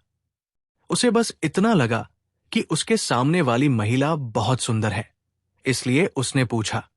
बेशक जियानजुन की हैसियत के साथ वो रूपा सिन्हा से संपर्क भी नहीं कर सकता था। निश्चित रूप से सिन्हा कॉरपोरेशन के चैरिटी भोज में हिम शिखर कॉरपोरेशन को आमंत्रित नहीं किया गया था। शालिनी वहां इसलिए शामिल हो पाई थी क्योंकि अभय ने रूपा सिन्हा से निमंत्रण कार्ड मांगा था। सिन्हा कॉरपोरेशन बहुत बड़ा था और औसत लोगों की नजर में भी नहीं आता था। हिम शिखर कॉरपोरेशन उनके लिए बहुत छोटा था। मैंने अभी सुना कि आप अभय को नौकरी से निकालने वाले हैं, है ना? रूपा सिन्हा ने आकर्षक ढंग से मुस्कुराया। उनकी खूबसूरत आंखों में चालाकी की एक चमक थी। वो मन ही मन सोचने लगी कि चूंकि उनके सामने वाला शख्स अभय को नौकरी से निकालने वाला था, तो क्या उन्हें उसे अपने यहां रख लेना चाहिए। ये एक ऐसा मौका था जिसे उन्हें जरूर पकड़ना चाहिए।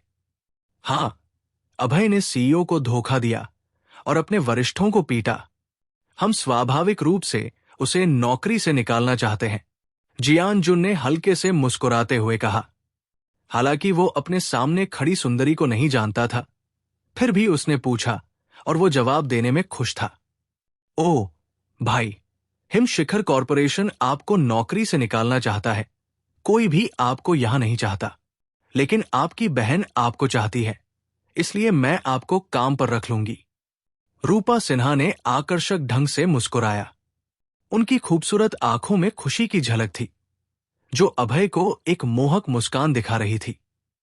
ये बहुत आकर्षक था। आसपास के लोग मंत्रमुग्ध हो गए। चालाक औरत। रूपा सिन्हा के मोहक रूप को देखकर शालिनी ने मन ही मन उसे डांटा।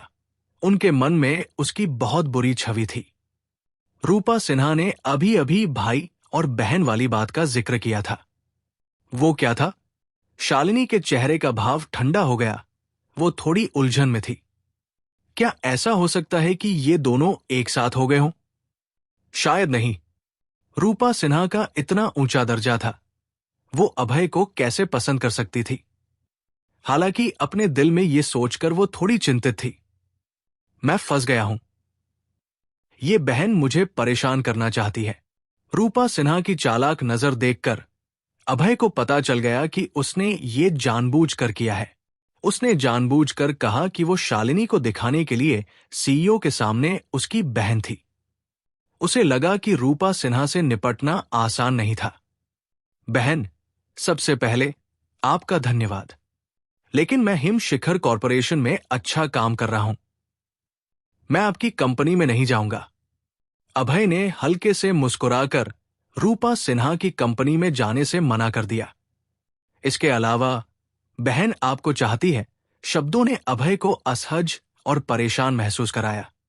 शालिनी बहुत संभवतः गलत समझेंगी। इस चालाक औरत का कौशल बहुत मजबूत था। जब दो महिलाएं एक साथ आती है तो उनमें लड़ाई हो जाती है, जिससे वो बहुत परेशान हो जाता है। भाई, उस नीच अभय ने वाकई रूपा सिन्हा को बहन कहा है। ये चालाक औरत वाकई मेरे पति को लुभा रही है। शालिनी के ठंडे चेहरे पर हल्का गुस्सा झलक रहा था और वो रूपा सिन्हा को घूर रही थी। हालांकि अभय उनका पति था, वो उसे कभी भी रूपा सिन्हा के पास नहीं जाने देंगी, जो उनके लिए खतरा थी। जाओ शालिनी, इस चालाक औरत को सबक सिखाओ। उन्होंने मन ही मन खुद को खुश किया। मिस सिन्हा, परेशान मत होइए। हमारा हिम शिखर कॉरपोरेशन अभय को नौकरी से नहीं निकालेगा। शालिनी ने रूपा सिन्हा को ठंडी नजर से देखा। उनकी खूबसूरत आंखों में चेतावनी का भाव था। उनका इरादा साफ था। चाहे कुछ भी हो, मैं अभय को नौकरी से नहीं निकालूंगी। आप चाहती है कि अभय आपकी कंपनी में काम करे। ये बिल्कुल नहीं होगा। साथ ही उन्होंने रूपा सिन्हा को संकेत दिया कि वो अभय को तंग न करें। क्या रूपा सिन्हा शालिनी का मतलब समझ सकती थी या उनकी चेतावनी सुनेंगी? ये साफ नहीं था। हाँ, शालिनी, मैंने अभी किसी को कहते सुना कि वो अभय को नौकरी से निकालने जा रहे हैं। ये सही है ना? चूंकि हिम शिखर कॉरपोरेशन उसे नहीं चाहता, तो मैं चाहती हूं। मैं उसे मैनेजर का पद दूंगी, जिससे उसे सालाना 10 करोड़ रुपए की कमाई होगी, जो आपकी कंपनी में एक छोटे कर्मचारी से कहीं बेहतर है। रूपा सिन्हा ने शालिनी की चेतावनी को नजरअंदाज करते हुए आकर्षक ढंग से मुस्कुराया। हालांकि अभय हिम शिखर कॉरपोरेशन का कर्मचारी था, लेकिन वो उनका भाई भी था। एक बहन होने के नाते उन्हें स्वाभाविक रूप से अपने भाई की रक्षा करनी थी। सीईओ, चूंकि ये महिला अभय को चाहती है, तो उसे नौकरी से निकाल दें और अपनी कंपनी में जाने दे। जियान जुन ने ठंडी मुस्कान के साथ कहा। इस वक्त अभय एक सुंदर महिला के साथ रिश्ता बनाने वाला शख्स बन चुका था, वरना ये सुंदरी अभय की मदद कैसे कर सकती थी। अभी अभी सुंदरी ने अभय को मैनेजर का पद देने की बात कही थी, जिससे उसे सालाना करोड़ों रुपए मिलते थे। जियान जुन की नजर में ये बकवास और एक तरह की शेखी थी। उनके जैसे उपाध्यक्ष सालाना करोड़ों रुपए नहीं कमा सकते, और आप जैसे छोटे कर्मचारी इसे कमाना चाहते हैं। पूरी तरह बकवास है। चुप रहें। एक बार फिर अभय सिन्हा कॉरपोरेशन में काम नहीं करेगा। कोई भी उसे नौकरी से नहीं निकाल सकता। आप उपाध्यक्ष हैं। आपको कुछ भी कहने का अधिकार किसने दिया? शालिनी का चेहरा ठंडा था। उनके लाल होंठ मुड़े और उन्होंने जियान जुन को सख्ती से डांटा। शालिनी पहले पुराने कर्मचारियों के साथ बहुत अच्छा व्यवहार करती थी, लेकिन उन्हें पता चला कि आप उनके साथ जितना अच्छा व्यवहार करेंगे, वो उतने ही घमंडी होंगे। ये उनकी कंपनी थी। उन्हें यह तय करने का अधिकार था कि किसे निकालना है। दूसरों को उंगली उठाने का हक नहीं था। शालिनी की बातें सुनकर जियान जुन के चेहरे का भाव बदल गया। उसकी आंखों में गुस्सा झलकने लगा। वो कौन था? वो कंपनी के सबसे पुराने कर्मचारियों में से एक था और उपाध्यक्ष था। वो शालिनी के दादा के साथ काम कर रहा था जब वो कंपनी में भी नहीं आई थी। लेकिन अब शालिनी ने उसे एक छोटे कर्मचारी की वजह से चुप रहने को कहा और सबके सामने डांटा। इससे वो गुस्से में आ गया। सीईओ, मुझे उम्मीद है कि आप निष्पक्ष हैं, वरना कोई भी आपके फैसले से सहमत नहीं होगा। मुझे आप पर कार्रवाई करने का अधिकार है। अगर अभय सचमुच सिन्हा कॉरपोरेशन के साथ अनुबंध ला सकता है तो मैं माफी मांगूंगा और चला जाऊंगा, वरना यह धोखा है। उसे निकाल देना चाहिए। जियान जुन भी गुस्से में था। शालिनी से सीधे बात कर रहा था। यह सच था कि शालिनी कंपनी की प्रेसिडेंट थी, लेकिन यह मत भूलिए कि जियान जुन सबसे पुराने कर्मचारियों में से एक थे। सुरक्षा विभाग, वित्त विभाग और रसद विभाग सहित कई विभागों में उनके अपने लोग थे।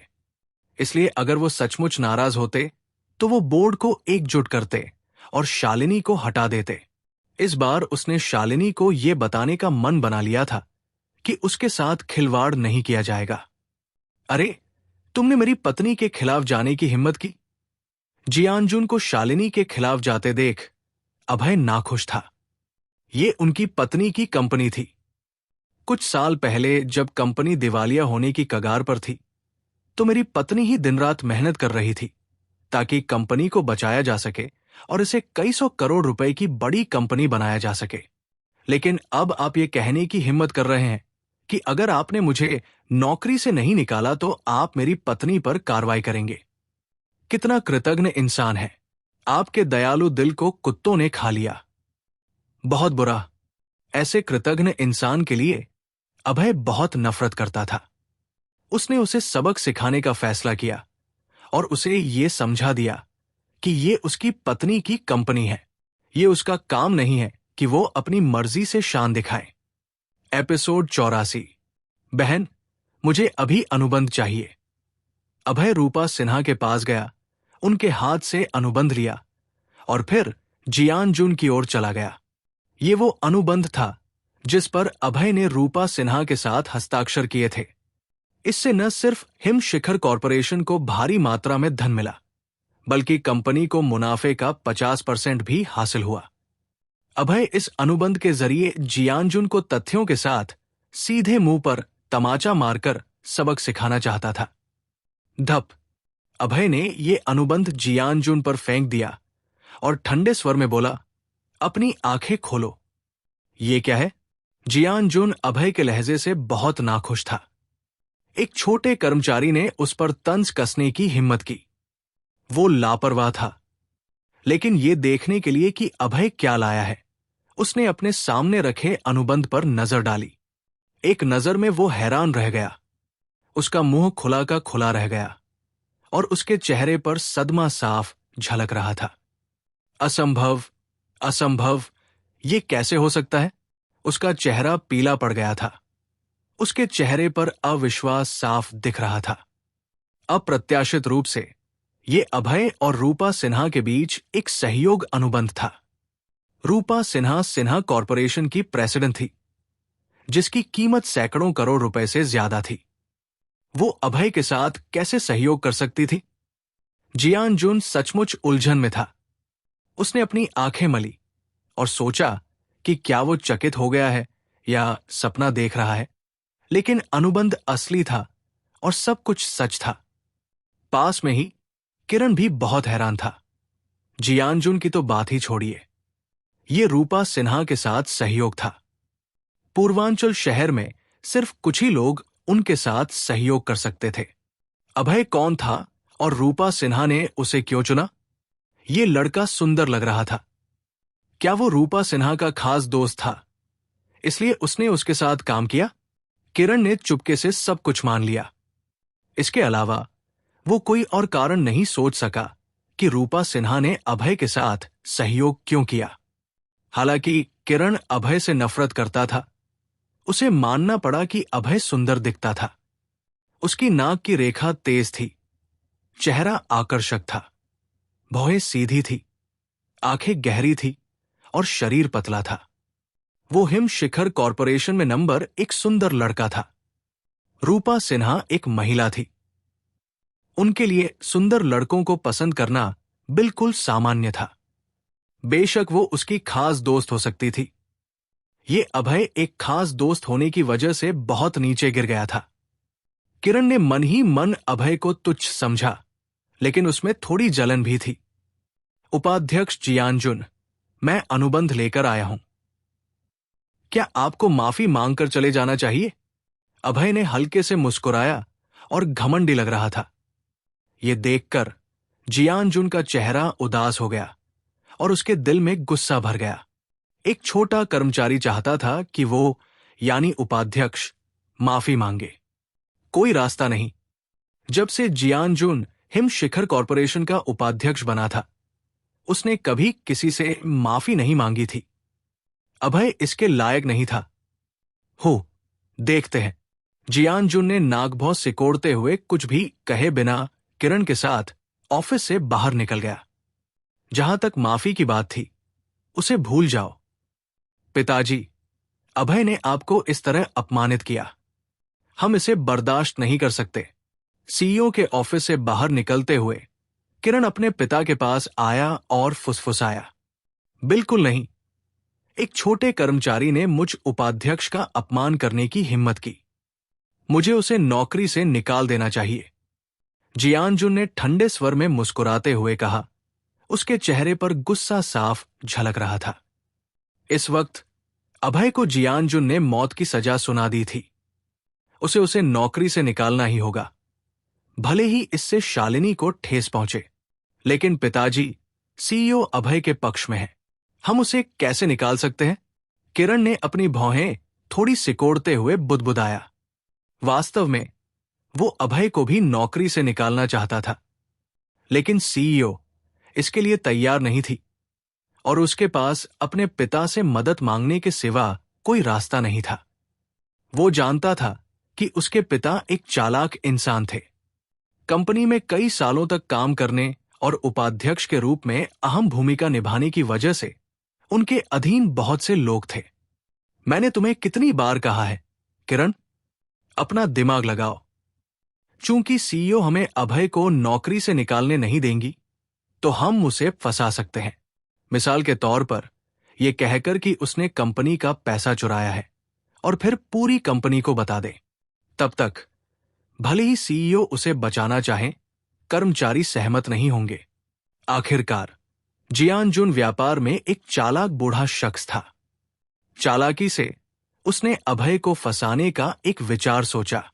इस विचार को बहुत खतरनाक कहा जा सकता था। इसने न सिर्फ अभय को उसकी नौकरी से हाथ धोना पड़ा, बल्कि उसकी इज्जत भी बर्बाद कर दी। यहां तक कि जब उसने इस दाग के साथ दूसरी कंपनियों में कोशिश की, तो उन्होंने उसे स्वीकार नहीं किया। वो जानता था कि सीईओ अभय की रक्षा कर रही है। उसे नौकरी से निकालने का मतलब है कि उसे फंसाया जा सकता है। पिताजी, ये बहुत अच्छा विचार है, मैं इसे लागू करूंगा। अपने पिता की रणनीति सुनकर किरण ने अपना अंगूठा उठाया। उसका चेहरा तारीफ से भरा था। ये एक क्रूर तरीका था जो अभय को पूरी तरह खत्म कर सकता था। कंपनी से पैसे चुराना ऐसी चीज थी जिसे कोई भी कंपनी बर्दाश्त नहीं कर सकती थी।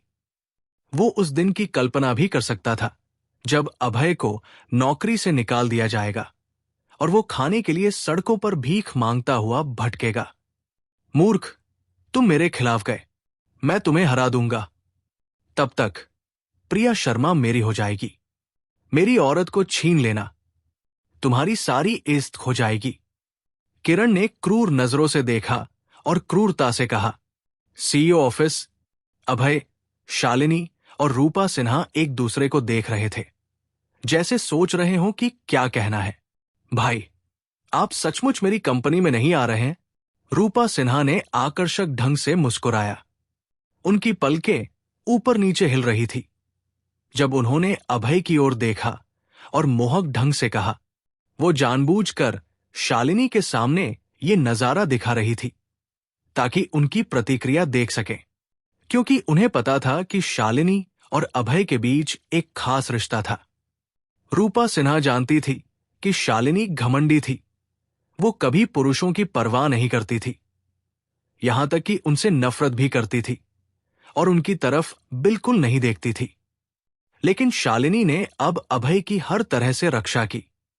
उन्होंने अभय के लिए वरिष्ठ कर्मचारियों के खिलाफ भी काम किया। रूपा सिन्हा बहुत हैरान थी। उन्हें शालिनी और अभय की शादी के बारे में नहीं पता था। अगर उन्हें पता होता तो वो इस तरह की उलझन में नहीं पड़ती।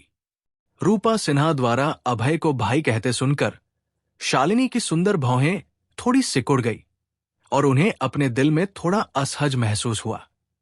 ये चालाक औरत फिर से मेरे पति को लुभा रही थी। कितना घिनौना है। उन्हें लगा कि एक महिला के तौर पर उनकी गरिमा को रूपा सिन्हा ने चुनौती दी है।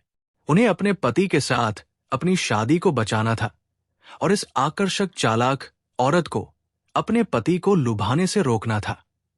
शालिनी के पिता को एक चालाक औरत ने लुभाया था और उसे अपना खास दोस्त बना लिया था। जब उस औरत ने एक छोटे भाई को जन्म दिया तो वो शालिनी और उनकी मां के प्रति बहुत उदासीन हो गए, यहां तक कि उस छोटे भाई की वजह से उन्होंने शालिनी को घर से निकाल दिया था। इसलिए शालिनी को ऐसी चालाक औरतों से बहुत नफरत थी, एक तरह की जन्मजात घृणा। अभय, आपने इन दिनों बहुत अच्छा काम किया है, मैं आपको कल अच्छा इनाम दूंगी। शालिनी ने ठंडी मुस्कान के साथ अभय की तारीफ की। रूपा सिन्हा अभय को फायदा दे रही थी। हिम शिखर कॉरपोरेशन की प्रेसिडेंट के रूप में स्वाभाविक रूप से शालिनी भी कुछ करना चाहती थी। धन्यवाद सीईओ। अभय ने सिर हिलाया और धन्यवाद कहा। हालांकि उसे नहीं पता था कि इनाम क्या होगा, लेकिन यह बुरा नहीं होगा। वो वास्तव में इसका थोड़ा इंतजार कर रहा था। बेशक उसे पैसों में कोई दिलचस्पी नहीं थी। अगर उसे इनाम में एक चुंबन मिल जाए तो बहुत अच्छा होगा। हालांकि ऐसा होना बहुत मुश्किल था। शालिनी बहुत साफ सुथरी थी और वो उसका हाथ भी नहीं पकड़ती थी। ये पता नहीं था कि उसे चूमने में कितना वक्त लगेगा। एपिसोड 85। भाई, मैं जा रही हूं, क्या आप मुझे बाहर तक छोड़ सकते हैं? रूपा सिन्हा ने आकर्षक ढंग से मुस्कुराते हुए अभय से कहा। उन्हें एहसास हुआ कि किसी कारण से अभय हिम शिखर कॉरपोरेशन को नहीं छोड़ेगा, इसलिए उन्हें हार माननी पड़ी। बेशक अभय के साथ अपने रिश्ते को बेहतर करना और शालिनी को नाराज करना भी एक शानदार बात थी। महिलाओं के बीच दो तरह के रिश्ते होते थे, सबसे अच्छी दोस्त और दुश्मन। जाहिर है रूपा सिन्हा और शालिनी सबसे अच्छी दोस्त नहीं थी, तो स्वाभाविक रूप से वो दुश्मन थी। इसके अलावा दोनों का स्वभाव बिल्कुल अलग था। एक ठंडी थी और दूसरी आकर्षक। वो एक दूसरे से बिल्कुल मेल नहीं खाती थी और एक दूसरे को पसंद नहीं करती थी। ये सुनकर कि रूपा सिन्हा उसे बाहर छोड़ना चाहती थी। अभय के चेहरे का भाव थोड़ा बदल गया। उसे लगा कि शालिनी भाई और बहन के रिश्ते की वजह से उससे काफी नाखुश थी। अगर वो आज रात रूपा सिन्हा को छोड़कर घर वापस जाता है तो क्या शालिनी उसे सजा के तौर पर कुछ अजीब करने को कहेगी? अपनी पत्नी के सामने किसी दूसरी महिला को छोड़ना थोड़ा अजीब था। अभय को कुछ न बोलते देख रूपा सिन्हा को समझ आ गया कि वो हिम शिखर कॉरपोरेशन का कर्मचारी है और उसे सीईओ की बात माननी होगी, जिससे वो थोड़ी नाखुश हुई। सीईओ गुप्ता, मैंने आपकी कंपनी के साथ 100 करोड़ रुपए की परियोजना पर सहमति दी थी और आपको मुनाफे का 50% देने की बात कही थी। मैं अभय से कह रही हूं कि वो मुझे बाहर छोड़ दे। आप मना तो नहीं करेंगी ना? रूपा सिन्हा ने आकर्षक ढंग से मुस्कुराते हुए कहा। अभय, चूंकि मिस सिन्हा ने ऐसा कहा है, आप उन्हें बाहर छोड़ देंगे। शालिनी ने अभय की ओर हल्के से देखा और ठंडे स्वर में कहा, आखिरकार हिम शिखर कॉरपोरेशन के साथ रूपा सिन्हा के सहयोग ने उनकी बहुत मदद की थी। हालांकि ये चालाक औरत उनके पति को लुभाना चाहती थी, जिससे वो बहुत नाराज थी, लेकिन उन्हें बाहर छोड़ना उचित था। हिम शिखर कॉरपोरेशन की प्रेसिडेंट के रूप में शालिनी को अभी भी कंपनी के बारे में सोचना था। बहन, चले। अभय ने अनिच्छा से मुस्कुराया और शालिनी की ठंडी निगाहों के सामने रूपा सिन्हा के साथ बाहर चला गया। भाई, ऐसा लगता है कि आप मुझे बाहर छोड़ना नहीं चाहते। रूपा सिन्हा ने अभय की ओर देखा और नाखुशी से कहा। वो बहुत समझदार थी। स्वाभाविक रूप से वो देख सकती थी कि अभय उन्हें बाहर छोड़ने में थोड़ा हिचकिचा रहा था, लेकिन क्यों, उन्हें इसका अंदाजा नहीं था।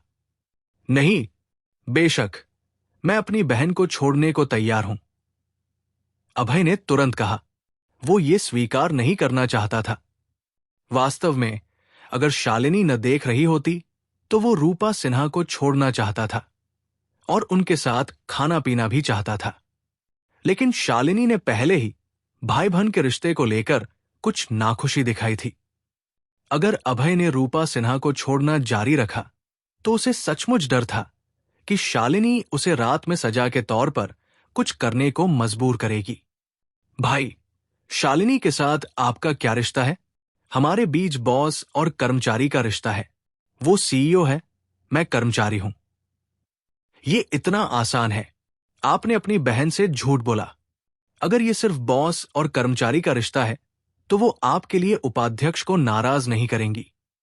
बहन, मैंने आपसे झूठ नहीं बोला। हमारा रिश्ता वाकई ऐसा ही है।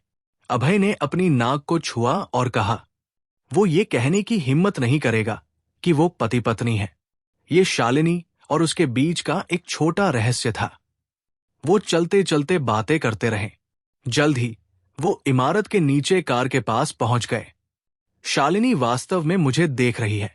रूपा सिन्हा ने एक नजर डाली और पाया कि शालिनी तीसरी मंजिल की खिड़की से चुपचाप अभय और उन्हें देख रही थी। शालिनी रूपा सिन्हा के प्रति बहुत सतर्क थी। स्वाभाविक रूप से जब वो अपने पति के साथ थी तो वो रूपा पर भरोसा नहीं कर सकती थी। भाई, मैं आपको एक रहस्य बताती हूं। रूपा सिन्हा ने आकर्षक ढंग से मुस्कुराया। उनकी आंखों में चालाकी की एक चमक थी। उनका सुंदर शरीर थोड़ा आगे झुका और अचानक अभय पर लेट गया। उनके लाल होंठ भी उसके कान को छू गए। दूर से देखने पर वो दोनों बहुत करीब लग रहे थे, जैसे वो एक दूसरे से लिपटे हुए प्रेमी हों। क्या शानदार खुशबू है! अभय को अचानक एक खूबसूरत खुशबू का एहसास हुआ। ये लेवेंडर की खुशबू वाला एक महंगा परफ्यूम था। इसकी गंध बहुत अच्छी थी। उसकी नजरें रूपा सिन्हा की ओर गई। उसने पाया कि वो इस वक्त बहुत आकर्षक और मोहक थी। उनकी खूबसूरत आंखें आकाश में तारों की तरह चमक रही थी, एक आकर्षक प्रभाव छोड़ रही थी। उनके चमकीले लाल होंठ चेरी की तरह थे, जिन्हें कोई भी देखकर चखना चाहेगा। आकर्षक, मोहक, सेक्सी, ये उनकी सबसे अच्छी व्याख्या थी। वो लाल रंग की पोशाक में थी। उनकी शर्ट में उनका उभार उभरा हुआ था। अभय ने देखा कि कम से कम 36 दी। उनकी बर्फ सी सफेद त्वचा आकर्षक थी। अभय ने यह भी सोचा कि अगर वो उसे छू सके तो ये बहुत अच्छा होगा। उसके अवलोकन से उनका शरीर शालिनी के समान ही था। दोनों का अनुपात शानदार था और वो सबसे बेहतरीन थी। उसे लगा जैसे उसका खून गर्म हो रहा है और वो थोड़ा उत्तेजित हो रहा था, जिससे वो थोड़ा शर्मिंदा हुआ। उसके सामने खड़ी महिला बहुत आकर्षक थी। बहन, आप मुझे कौन सा रहस्य बताना चाहती थी? अभय का चेहरा थोड़ा लाल हो गया था। उसकी सांसें थोड़ी तेज हो गई थी। उसने जल्दी से बात बदल दी। उसे डर था कि अगर वो खुद पर काबू नहीं रख पाया तो अगले ही पल वो इस बेहद आकर्षक महिला के सामने झुक जाएगा। उसने कसम खाई कि अगर वो होटल में होते, इमारत के नीचे नहीं, तो वो इस महिला के साथ पूरी तरह घुल मिल जाता जिसने उसे लुभाया था। ये चालाक औरत बहुत मोहक थी। वो इसे लगभग बर्दाश्त नहीं कर सकता था। भाई, मैं आपको बताना चाहती थी कि शालिनी वास्तव में तीसरी मंजिल से हमें देख रही थी। मैंने ये जानबूझकर किया था। हाँ, रूपा सिन्हा ने आकर्षक ढंग से मुस्कुराया। उनकी आंखों में चालाकी की झलक थी और उनका शरीर तुरंत अभय से दूर हो गया। बेशक, चूंकि उन्होंने अभय का शरीर छोड़ा था, उनके होंठ हल्के से उसके गाल को छू गए।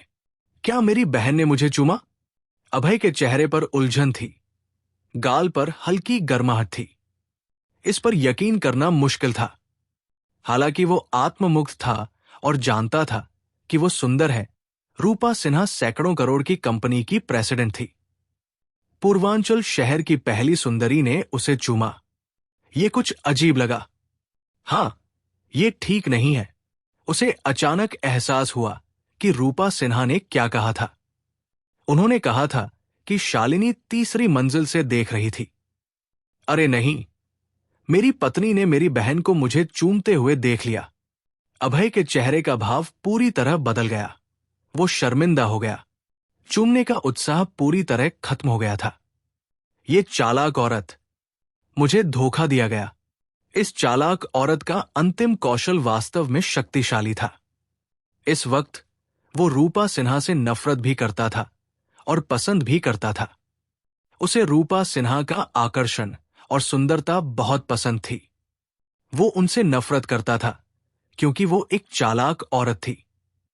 उसे बाहर छोड़ने के लिए कहना शालिनी के खिलाफ एक चाल थी। अभय ने तुरंत पलटकर देखा कि शालिनी तीसरी मंजिल की खिड़की के पीछे खड़ी थी और उसे ठंडेपन से देख रही थी। उनकी आंखों में गुस्सा भरा हुआ था। अरे नहीं, मेरी पत्नी को पता चल गया। अभय ने मन ही मन चिल्लाया और अपने दिल में बहुत उदास था। वो जानता था कि यह मामला बहुत गंभीर है। अगर वो इसे ठीक से नहीं संभाल पाया तो शालिनी के साथ उसके रिश्ते में दरार आ जाएगी। शालिनी पहले बहुत सख्त थी और पुरुषों से नफरत करती थी। अब वो आखिरकार बेहतर हुई थी और उसके साथ अच्छा व्यवहार करने लगी थी। उन्होंने उसके लिए हर्ष चतुर्वेदी और उपाध्यक्ष के खिलाफ भी काम किया था। वो अपने दिल में थोड़ा परेशान था। मैं अपनी पत्नी को कैसे समझाऊं? वो मन ही मन छुपकर रणनीति सोच रहा था।